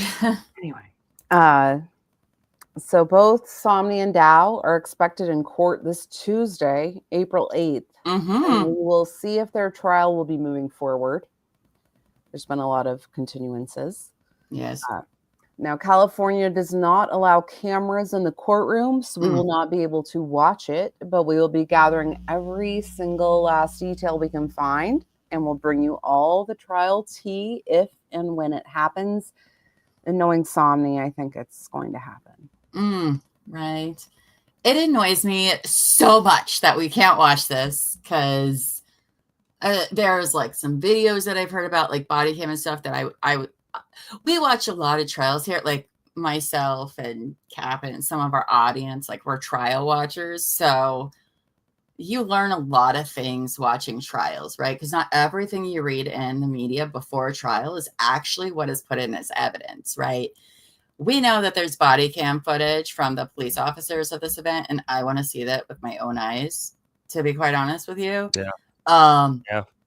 I want to hear a lot of the evidence myself. I think that's the only way somebody can make accurate judgments, right? The media can report it, but like, it's better to hear it yourself and come to your own conclusions. But that's not the law in California. So, but oh man, what I would not give to see in this courtroom. Oh my goodness. I did read that the lawyers were expecting this trial to take 5 weeks, which is reasonable for having 2 defendants. But, they were saying that Curtis Lind was their key witness. Okay. That tells me that the prosecution still has way more on them than just Curtis Lind. Otherwise, the trial would not last 5 weeks. So I want to know what all is going to be said. And we most assuredly will be doing a follow-up episode of this once court is said and done. And we'll be telling you guys everything you need to know about the trial if it goes forward on Tuesday. So. Yeah. I'm like of the strong belief that I really shouldn't have to befriend a Russian to hack in order to see some of the stuff that's available. I'm just kidding. All right. Anyway, so back to Curtis Lind. Because of the attack, Lind's medical expenses exceeded expectations and left him unable to financially recover. And I doubt anyone paid off the $60,000 in past rent. Oh, fuck no, they didn't. No way any of these assholes would have paid it off. But no way. Also Tylenol's $15 a pill if given at a hospital, and ibuprofen's around $60. Like, if you're surprised that the exceeded expectations portion of that line come out from the bubble you've been living in order to avoid medical fees and illness and check prices these days, it's not gonna get better. Girl, it's getting worse. Yeah. I'll take it. So as if things weren't tough enough for Lind, in 2023, a year after his incredibly remarkable recovery from the attack, he was in a severe car accident that cracked multiple ribs. And can I just say, I would have been broken from get-go. This man is Superman. But cracked multiple ribs, and it left him with other injuries on top of that. Now, against all odds, he once again defied all expectations, and he recovered. You guys, this guy is so resilient. I mean, there he is missing his eyes, still smiling, petting this horse, wearing his cool-ass hat. Again, total badass. There it is. Total badass. By the way, Amos said half Carmen San Diego. Right, Amos said if we could only have a fun to go in person and be there, you guys, I would fucking love that. If you guys want to pay me to go to California to watch this trial, we just got to get a really well placed and scheduled live show. Now, I do know, earlier I mentioned the 3 local news agencies that have been reporting on them for a long time. They did apply for media permissions. They did not get them for video, but I do believe they might be live tweeting the whole, it will be covered. The reporters, yes. Yeah. Yes, for Open Vallejo, CF-ist. I don't know how to really say that. It's like Vacaville. Yeah, which I is don't know. probably not how you say that. But We just need a box truck. You're right. We just need a box truck. Yeah. Anyway. Y'all, I'm gonna rent a box truck. I'm gonna come get you, and then come get you, and then because it makes sense to go up to Ohio and then down to. It just that's how it works. So, all right. So Go. Lind was the key witness for the prosecution against Somni and Suri Dow, and was prepared to testify. Now, obviously, the case was moving slowly due to outbursts and mental evaluations, and on January 16th, 2025, almost 3 months ago, the prosecutor pleaded with the judge to push the case toward trial due to Lynn's age. He was 82 now, and his memory was fading, which really is sad to me. Yeah, it's super sad. So you guys, buckle up, okay? The very next day, January 17th, Lynn was approached outside of his home in broad daylight by a man dressed in all black. Witnesses said that the man stabbed Lynn multiple times in the chest and ran off, only to return and slit his throat. The owner of an auto body shop in the neighborhood described the attack.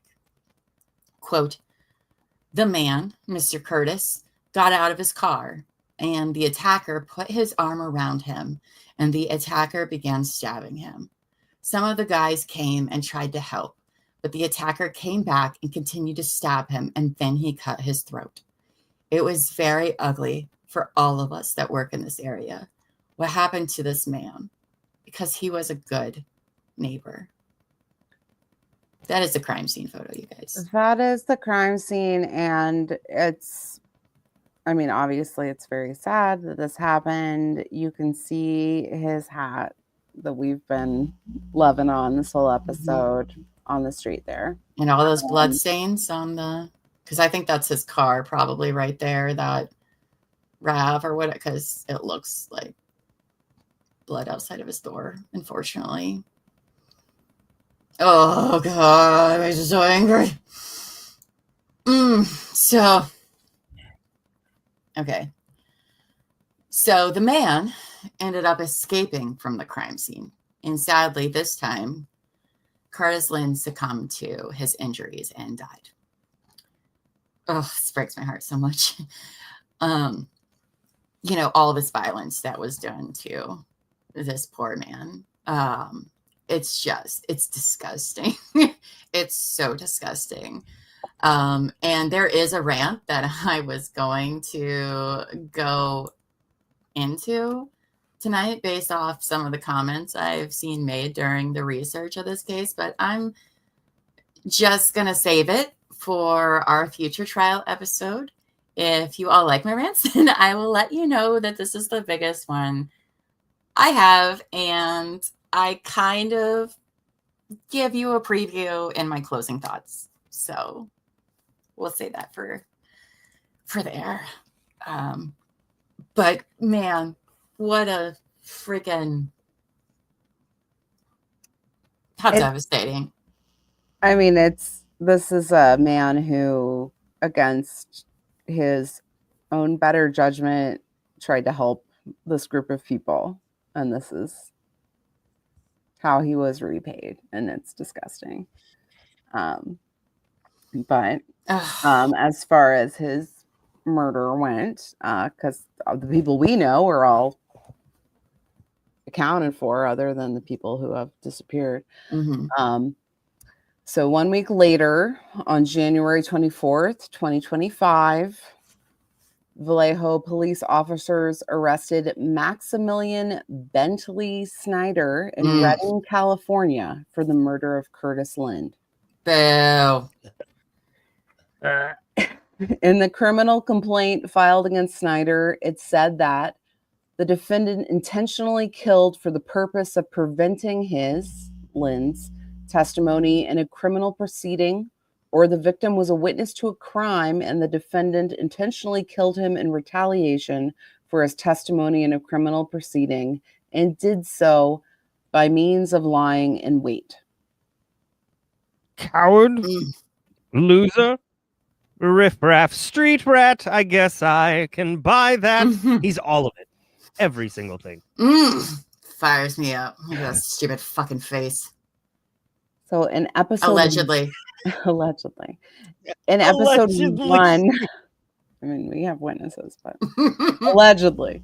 In episode 1 of our coverage on the Zizians, we did reveal a few interesting facts about Snyder, but let's do a quick recap and deeper dive into who Maximilian Bentley Snyder really is. Please, let's do and say we did. Maximilian Bentley Snyder. He's just missing the third at the end of it. Like, fuck face. So he is currently 22 years old and is from Kirkland, Washington. Like many of our Zizians that we have already discussed, his father was a skilled computer programmer who worked for Microsoft. He too attended the prestigious Lakeside Private School, as other Zizian member Milo, aka Teresa Youngblood, from the Vermont Border Patrol shooting. Remember that, you guys, yeah. According to his 2020 yearbook, Snyder was voted most likely to already be a spy. Okay. Well, clearly he failed at that because the first rule of being a spy is don't get caught. And here we are. So, but before we continue, I'd love for everybody to please drop your superlatives in the chat. Mine was most likely to be making a mash right now. Not to age me or anything. I think, side note, I didn't write this down, but I think for our next members only, I think Cap'n should host a MASH session for us. Yes, please. How fun would that be? Yeah. Yep. She's like, how dare you volunteer me for something live? I'm going to have to change it to like Bash for Box Truck or something. Yes. Yeah. Yes. All right. So you guys become members right now because April 18th, we have a members only at 9:00. And you can come play MASH with us. Anyway, fun fact about the superlatives. This is a very true story. I got second in most pessimistic. True story. Put you in most pessimistic. Nope, I got second. The same girl beat me out in both of these. All right, same girl beat me out. The funny part is the whole time she was just like, I'm not going to win this. There's no way I'm going to win this. And then I was also voted second most unlikely to attend our high school reunion, which they definitely got right because my ass hasn't been there and I'm not going there. So I think basically like most pessimistic was basically being like the biggest bitch in the class. But that's what happens when you go to a small town in rural Ohio and you don't fit in with them and call them out on their bullshit. So whatever. I mean, you're not skibbity like the rest of them.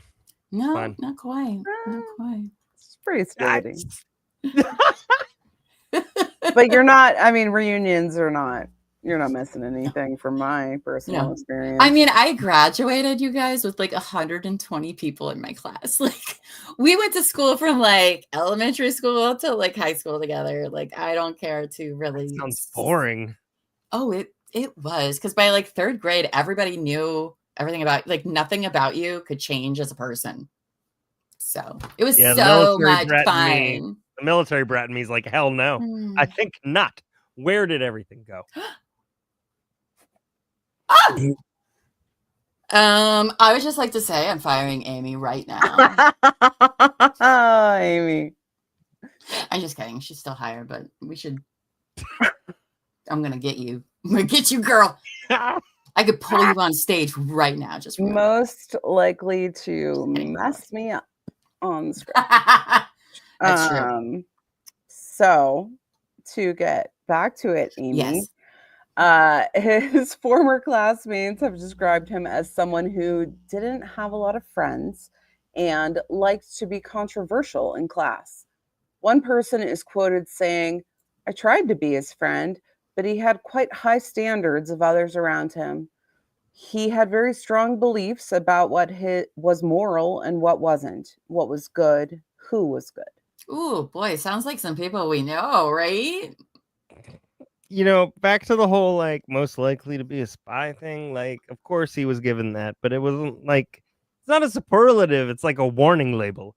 Like I bet he wore sunglasses inside, referred to his locker as a dead drop, and then tried to waterboard the principal during Model UN, mostly because he was in his method acting phase.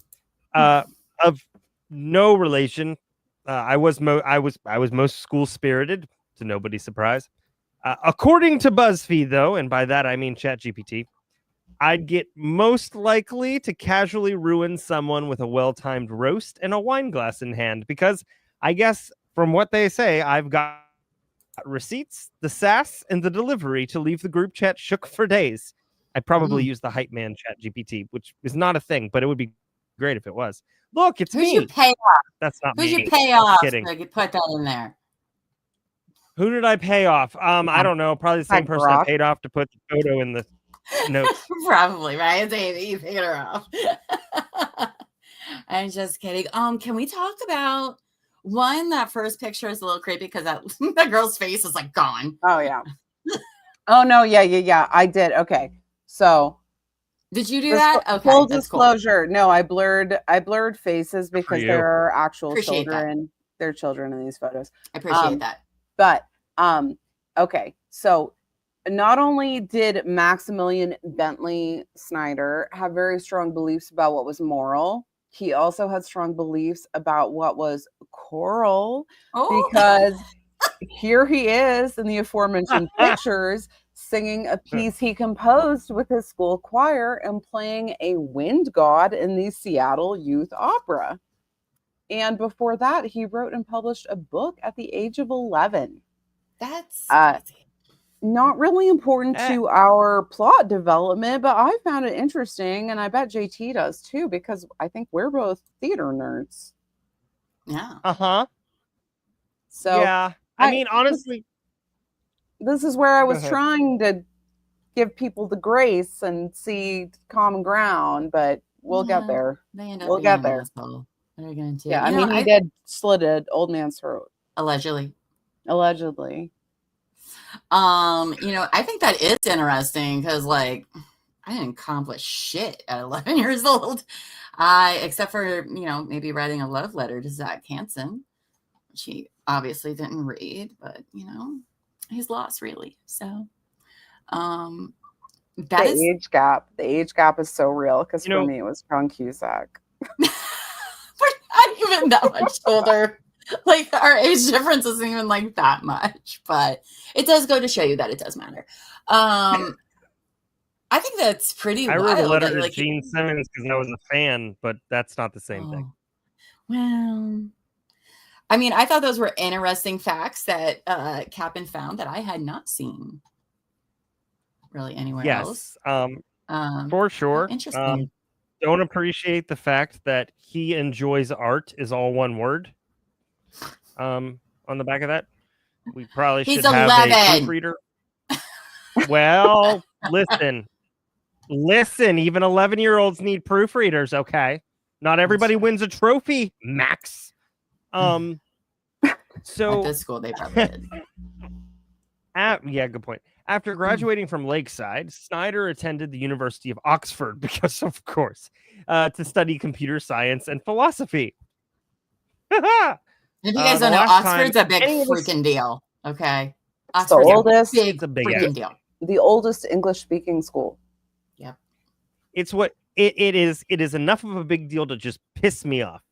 Just piss me off so much. It's for Stephen freaking Hawking. The last time, any of his classmates heard from him was in the summer of 2021. Now, Youngblood graduated from Lakeside. You remember, like, from Lakeside in 2022.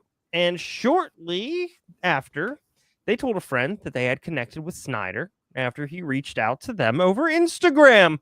Oh, how lovely. Instagram, Insta love. Okay, anyways, okay. Youngblood wrote, quote, "He found me on Instagram and we've been talking. It's very nice." All right. Clapping We there, know- was like, really, girl? Hmm. Really?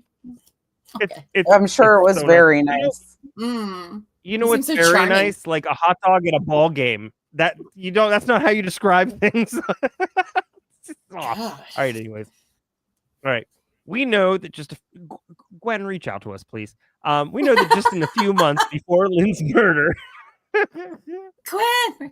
in November Hashtag Gwen. of 2024, Snyder and Youngblood applied for a marriage license in King County, Washington. Whether they followed through with the marriage, we do not know. We don't know. Now, right. Snyder's mother lives in Germany and had lost contact with him before Lynn's murder. And she had asked the police to do a welfare check on him at a condo that she owns in the Seattle area, because of course she does. But he was not there, as he had already been arrested in California. No. Oh, boo-hoo. Yikes. Look, like walking in like he's the Johnny Depp of criminals. God. What a fucking catch that guy is. Well, I mean, let's be honest. It was nice. Well, how do you guys think that Maximilian Bentley Snyder handled jail like a normal freaking person? You guys think that? No, none of us think that, because why would that happen here? So from jail, okay, this is ridiculous.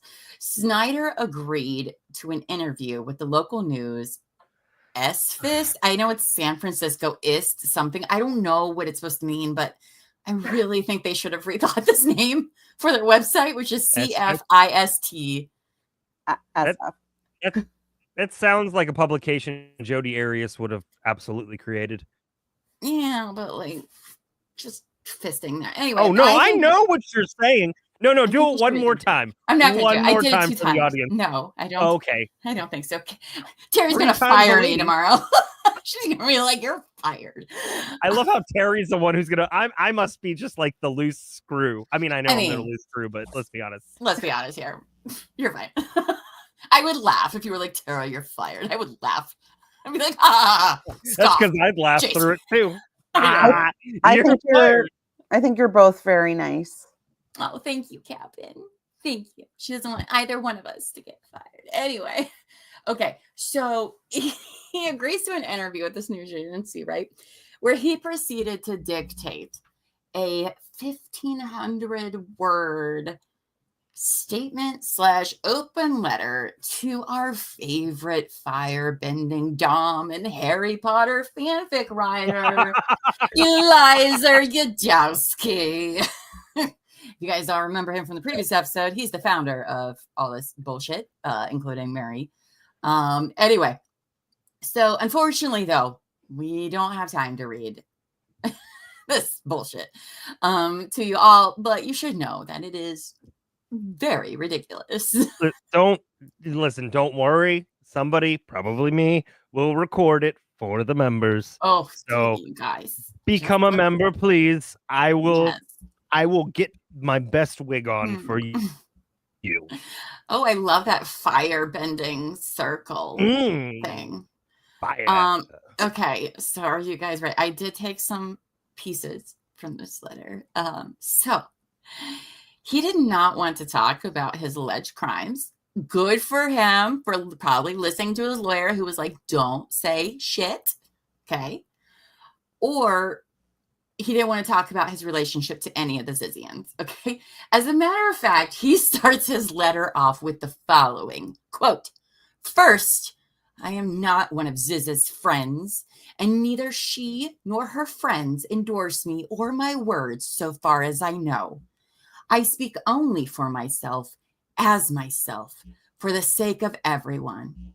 This I swear on my laws."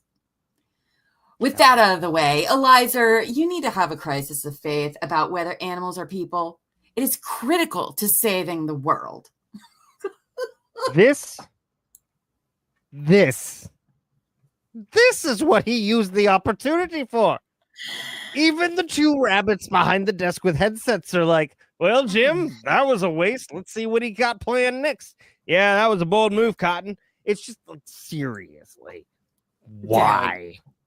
Why? The whole letter is basically dedicated to Yudkowsky. Okay, so he goes on to tell Yudkowsky that he, Snyder, is the best 2014 D&D, yes, Dungeons and freaking Dragons, you guys, optimizer in the world, and very likely came up with over half of the known tech for it.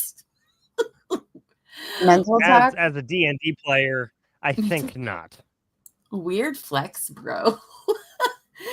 So he proceeds to vehemently encourage Yudkowsky to stop consuming animals and animal products. He even offered part of his trust fund, quote, when he gets it, there it was, to make a bet that he could change Yudkowsky's mind. He said that half of it would probably be for legal fees. But the remaining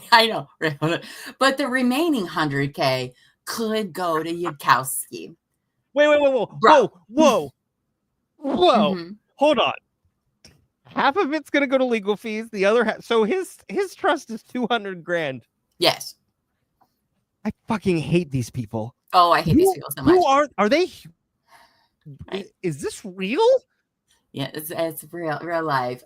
So, bro, okay, for a second. Okay, 1, you are on trial for first-degree murder. Okay, so maybe you should be focusing on that right now instead of fucking talking to Yudkowsky, who doesn't give a shit. And 2, spoiler alert, your legal fees are going to be a fuck ton more than $100,000 for first-degree murder charges. So I don't know what to tell you, homie. He's definitely going to be on to just like, he's going to be given a lawyer because the lawyer is going to end up not working for him anymore. These people know a lot of things, but I have yet to see a single one who understands the fucking law. Like, not a single one. These people are the definition of like book smart, not street smart. Mm-hmm. Certainly not emotionally intelligent. No. But they were making decisions for all of mankind to save the world, you guys. Totally qualified. Yeah. You know what? Yep. I'll leave it at that. Well, I have some serious questions about using veganism to justify murder. Oh, yeah. How does that work, rationalists? It says S-fist. I know. See, I told you guys. It says it. Okay, like I thought it was a call sign. No. That's the actual title of the publication. I quit. I'm so done. San Francisco.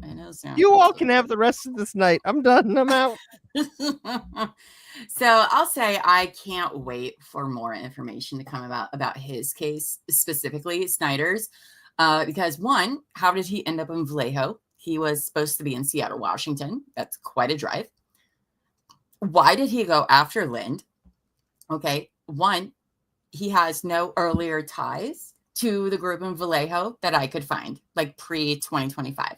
Never saw him living in San Francisco with Ziz and all that, or anything, right? No ties to him, to this location.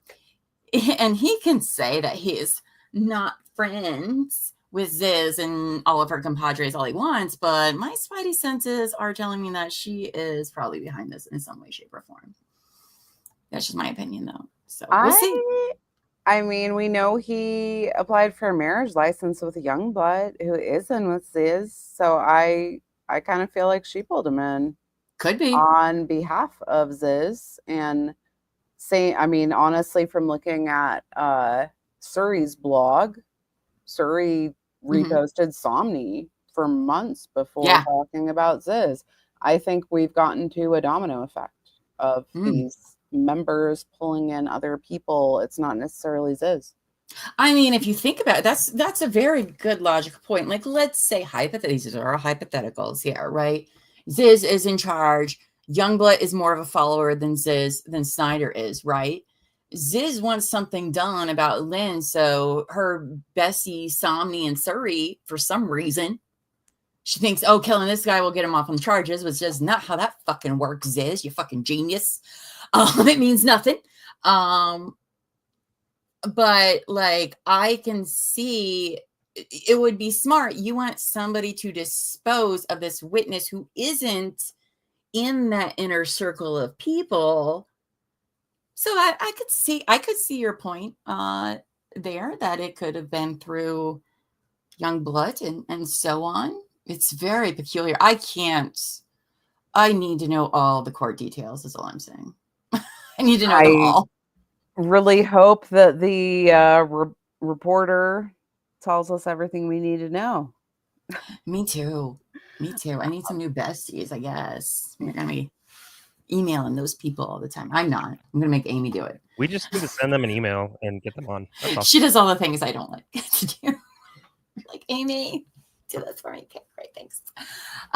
Anyway, where were we? So, we're going to wrap things up. We would like to end this episode by remembering Curtis Lind, who, by all accounts, was an actual real good person. Real, not Real this is good bullshit. Yeah, like a real person, like actions. Lynn's death was met with sorrow and outrage from the community. A GoFundMe campaign was established to assist his family with funeral services and to honor his memory. His family had these words to say: his constant resilience and determination to live his life to the fullest was second to none. He was a man who, no matter how many times he was knocked down, always got back up and continued to try and see the positive in life. Facts. No matter his trials or tribulations, he saw beauty in the world and remained positive. He was generous with what he had to help a friend or a stranger in need. He actively participated in cleaning his local neighborhood and beachfront, taking pride in doing his part to better his local community in Vallejo. Kurt found joy and interest in conversations with anyone he came across. He was the type of man who could easily engage in a conversation with a complete stranger and leave with a new friend. Kurt had a deep love of the ocean and lived many years on boats and ships he refurbished himself. Kurt loved life and everything it had to offer. So, I mean, how true is that after everything we've learned he just went through? Yeah. Like, I mean,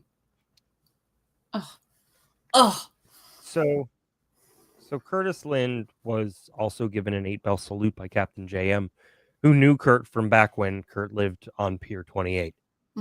Here's some background on the whole 8-bell tradition. So the phrase 8 bells in a maritime context is a traditional way of marking time aboard a ship. It is part of the ship's bell timekeeping system, which divides a 24-hour day into 6 4-hour watches. First off, you gave me a paragraph of boat math, which is like handing a squirrel a Rubik's Cube. Sorry. Anyways, for a captain's passing, though, you're laughing because it's true. For a captain's passing, 8 bells is a naval tradition, and it signifies the end of their watch, metaphorically meaning that they have completed their final duty. It is often used in obituaries, funeral services, and memories for deceased sailors and officers, particularly captains. When used for a captain's passing, it serves as a solemn tribute, which recognizes their service at sea. Now, Curtis Lind's legacy it's remembered not just as a victim of violence, but as a symbol of resilience, kindness, and a commitment to doing what was right. Yeah.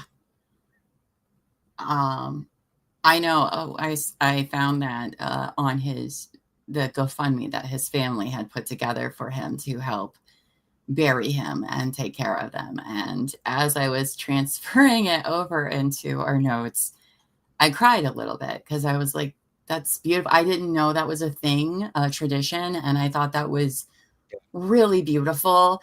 We don't really have those kind of things here in Ohio. I mean, we don't, and I just thought that was really, really beautiful of them to do, because he had done it for a very long time. And, like, this is just so sad, you guys. And my thoughts are with his family, because I can't imagine what the last several years of their life has been like, and to lose your father or your grandfather in such a way, I don't even know. Yeah. Not just his family, but also his friends, because he truly seems like the kind of person who made friends wherever he went and took care of other people as best as he could. Yeah. And that's kind of what, like, the best we can try to be as just like a normal human person, right? Yeah, I mean, these fucking Zizians were so concerned about being whether or not they were good people. Like, this was a guy who wasn't concerned about that. He just did good things, because that's what good people fucking do, Ziz. They're not trying to do calculations on what is good and what's not good. That's not how that works. You wanted to save the world, but this is one of those people who should have stayed in it. Yeah. You know? Most certainly. You're right. I mean, like, surviving and is not a formula. It's not a formula. Not at Sorry. all. And their math didn't check out, okay? Is all I'm saying. No. Ziz's math didn't fucking check out, did it? Fucking it's like mine. Don't do it. Oh, I hate Ziz. In case you guys can't tell. I am biased, and she is insufferable, but I've done my research. I'm allowed to have that freaking opinion. Anyway, and speaking of, Gwen, contact us. Gwen, contact us, girl. I like you. Okay, I don't have really anything bad to say to you. I may have laughed at you a few times because your ideas are silly, but I have silly ideas too. I think we have a lot more in common. The emergency supplies should have been top of the list. That's all. That's it. That's it. That's true. That's all. But we wouldn't have been a dick about it like this. So, yeah, why not? I've thought about it a lot. Anyway, so that puts us at the end of tonight's show. So let's do a little quick update on our cast list, because a lot went down in this episode. Oh my goodness. It's so many things happen. Okay. So let's do a quick cast update, okay, on our handy dandy little graphic here. So, this isn't our main one. Where's our big main one? There we go. There it is. Thank you, Amy. So we have Maya, Pasek, and Jay Fluttershy Winifred, who both passed away by suicide a few episodes ago. Emma Borhanian is now in black and white after dying in the first attack on Curtis Lynn. Somni, aka Alexander Leatham, and Suri Dow, aka Tessa Burns, are both incarcerated and getting ready to go to trial for the attempted murder of Curtis Lind and the death of Emma Borhanian. Curtis Lind was murdered, and sadly now he is in black and white as well. Maximilian Bentley Snyder is behind bars for his alleged murder of Curtis Lind, and Ziz and Gwen have fucked off to who knows where. Love those question marks you added, by the way, Captain. Little dust question marks. Like, where did they go? In the wind. Little Kansas reference. I like it. Right? I love it. So, this episode really did a number on our cast visual here. And you guys, I hate to say this, but the story's not over by a long shot. So this is where we are. Can I just say, this is the only chart that I appreciate. Well, thank you. Thank you. Is it useful? I think so. Oh, it's useful. Captain does a great job. And you don't oversell it. That's what I really like. You don't oversell it. It's original. It is original. It is. Oh, on that note, you guys, let's go with our closing thoughts for this evening. Shall we, Captain? Why don't you kick us off there? In closing, in the words of the great Eliezer Yudowski, praise be. Hey, Draco, you know what I bet is even better for becoming friends than exchanging secrets? Committing murder. That's an actual line from his Harry Potter fanfic. Yeah, you Ask guys. us to read it. We'll do it. We'll totally do it. We were talking about it before the Please. show. Of like, when can we schedule this read along? Maybe once we hit a certain membership number, then we should do that. Maybe. For members. You guys, you do not want to miss. I'm sure. I haven't even read it yet. I fully want to go into it not knowing anything and reading it blind. There's eugenics in Harry Potter now. Oh, well. Ron is it dead, was Ron. I think. It was Ron. It was Ron.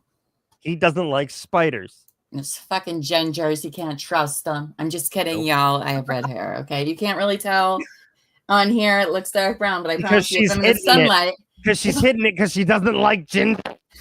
If I'm in the sunlight, it is like red all around, okay? It is. I've seen You've it. seen it. You've seen it in person. It's a true story. All right. So for my closing thoughts, you guys, I know some of you have been waiting all night for this. I'm going to give you a little taste, okay? So, as I've already said earlier, this chapter of the story infuriates me, okay? The senseless brutality that happened to this poor elderly man, not once, but twice. And for what? Because some lazy, good-for-nothing assholes took advantage of an old man who tried to hold them legally accountable for their actions?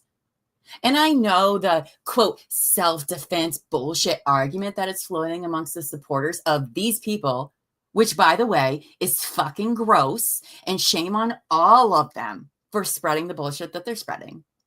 And don't worry, I'll catch you all up when we do the recap of this bullshit. But soon enough, the trials will happen. The truth of what happened will come out in court. And I plan on going through each and every single little detail to disassemble all of their bullshit lies they've been spewing in regards to Curtis Lind. You know you're full of shit. I know you're full of shit. So let's cut the shit, shall we, Octavia? And that's all I really have to say about that for now. I will pick up all of this. I promise you, I will reveal all as soon as this trial is over. I was going to say first, that's not really true. Second, because you definitely have more to say. Oh, I have so much to say, you guys. I have so much to say. Second, we need a fund, not just to go to the trial, but also for a board and string for llama. I'm just saying, I have done my due diligence researching this case. Your jujitsu? My jujitsu researching this case. My opinions are my own that I've come to reading all the information and the facts that are laid before me, not some mystical fucking bullshit that some people want to make up because they can't come to terms with the fact that their friends are fucking assholes. Yep. Sorry, your friends are assholes. I wanted to like your friends. I really did. The more I learned about them, the more fucking assholes they are. I didn't. I never did. I'm just going to throw that out there. I never wanted to learn more. Nope. Once you said rationalism, I was out. Oh, they get me so fired up. That's why I'm saving it for the next one. I'm saving it because they're disgusting. So, honestly, after everything we've covered, I need another drink and a nap and possibly a support raccoon. Preferably one that doesn't scream, "This is in the walls," every time the HVAC kicks on. We started with boat math. Well, already offensive in and of itself, and somehow we ended up on an artisanal nightmare of box trucks, samurai swords, fake deaths, and murder by cosplay. If I pitch this as a Netflix series, they tell me to tone it down because no one believe it. Facts. Too bad reality didn't get the note. But in all seriousness, like, if there is such a thing left in this story, Curtis Lind deserves so much better. He opened his home to a group of folks who said that they needed help, and in return, he got chaos lawsuits, cult cosplay, and an attempted murder via ninja tactics. I mean, the man, he survived being stabbed over 50 times with a samurai sword and other things at the age of 80. Like, he was the definition of a badass, and yet the madness didn't end until he was killed in broad daylight for simply being brave enough to speak the truth. So please, pour one out, preferably wine, but whatever you want. Pour one out for Captain Lind. Captain And, Kurt. It took me. maybe I didn't want to Kurt. make that joke the entire show, but like, come on, his name's Captain Kurt. I know. You I saw love me. that. You saw me kind of weave around it, but he was Captain Yeah, Kirk. but I love that, and you know And, what? I have a feeling he wouldn't mind, right? I don't think so. But also please check your yard for any suspiciously philosophical raccoons before bed. You never know. You never know. Those pesky raccoons are everywhere. Well, you guys, I'm sure you all must be like, surely this is the end of the story, right, Tara? Well, it is far from over. Perfect. Perfect. And things only continue to go downhill. Okay. They didn't stop here. Spoiler alert. If you thought tonight's story had twists and turns, well, we're going to get into it because next week we will be doing a deep dive into Jamie, aka Michelle Zajko, and the murder of their parents, Richard and Rita Zajko. You guys do not want to miss this, okay? I'm just going to give you a little heads up now. This story will be starting literally a month and a half after the murder of Curtis Lind. So if that's not enough to hook you, I don't know what to tell you. And if you like what you heard tonight, please hit the like button. I know we've been here all night, but if you forgot, let's just hit it again, right? Because that appeases the YouTube gods. And share this video. Be sure to subscribe and hit the notification bell so you don't miss when we go live. Because you never know what may be popping up in the future.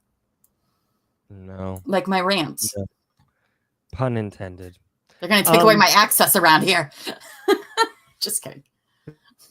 Oh, we'll just give you more. It's perfect for YouTube shorts. Now, our channel is going to be taking its own version of Spring Break next week. So Spring Break, woohoo! Yeah. That's an Arrested Development joke for somebody start the trap music. There's going to be no Midday Missing, right? Or there's no Midday Missing or Thursday's True Crime and Wine Time show, but we're going to be back next Sunday, April 13th at 9 p.m. Eastern to continue our Zizian's Unveiled coverage. Yeah. Now, we didn't say this in the beginning, but we're going to say it now. TCWT live shows, we're doing them. Yeah. Crazy, but I told somebody the other day that we were doing live shows, and they were like, wow, it looks like you've made it. And I'm like, we'll find out. I think it's going to be great. I'm very upset I'm not going to be able to make it to the first show. But I'll be there for the next one. Yes. Well, listen, if you can't be there, you can still watch if you are a member of this channel. So if you become a member, you will be able to watch us, watch the in-person on the stream, because we will be doing that. Mm-hmm. Not all of us can make it to Austin or Marion. So we are going to be at Hamilton Pool Vineyards and Farms in Austin, Texas, May 3rd, where me and Terry are going to do a deep dive into the unsolved case of the Austin Yogurt Shop murders. Tickets are going fast, so please hop to it. And then Blend of Seven Winery is going to be in Marion, Ohio, July 19th, where we are going to be looking into the puzzling disappearance and death of Joey LaBute. You guys, and if I can just real quick, like the case of Joey LaBute, if you're not familiar, I would consider it like, because this is where I live. It's a case I've spent a lot of years looking into. It is very perplexing, very confusing. As somebody who lives in the area, I have so many questions, and the police have pretty much stopped investigating his death that was declared a homicide. Okay. Anyway, look into it. Definitely be there for the live. I'll be there. And JT, I guess, will be there. No, I'm just kidding. JT and Terry and me and our lovely AP Amos will be there. So it's a party. Let's go. Ohio. That's where. What was the Drew Carey song? Oh, Cleveland Rocks. Well, we're not Cleveland. Cleveland Rocks. We're close. It's okay. I'll go. Listen, you've heard the song "Get Jiggy with It." We're gonna get skibbity with it. You can find the links to purchase your tickets. Damn. Man, I'm going to write that parody now. Your tickets in this video's description. Please, if you haven't any suggestions for potential show locations, you can email them, tara@tcwtmedia.com. And just a specific, Gwen, if you have any potential show locations, like where you're at, whatever, please email We will Tara. play at a box truck community. Okay. We are not above box trucks. I don't know what you think of us. We're not above doing box trucks. Just saying. But before we go, it looks like AP has something that she put together to play before we sign off for our memory of Curtis Lind. So.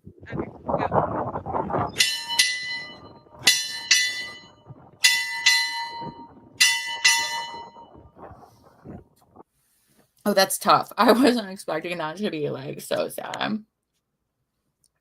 That is so sad.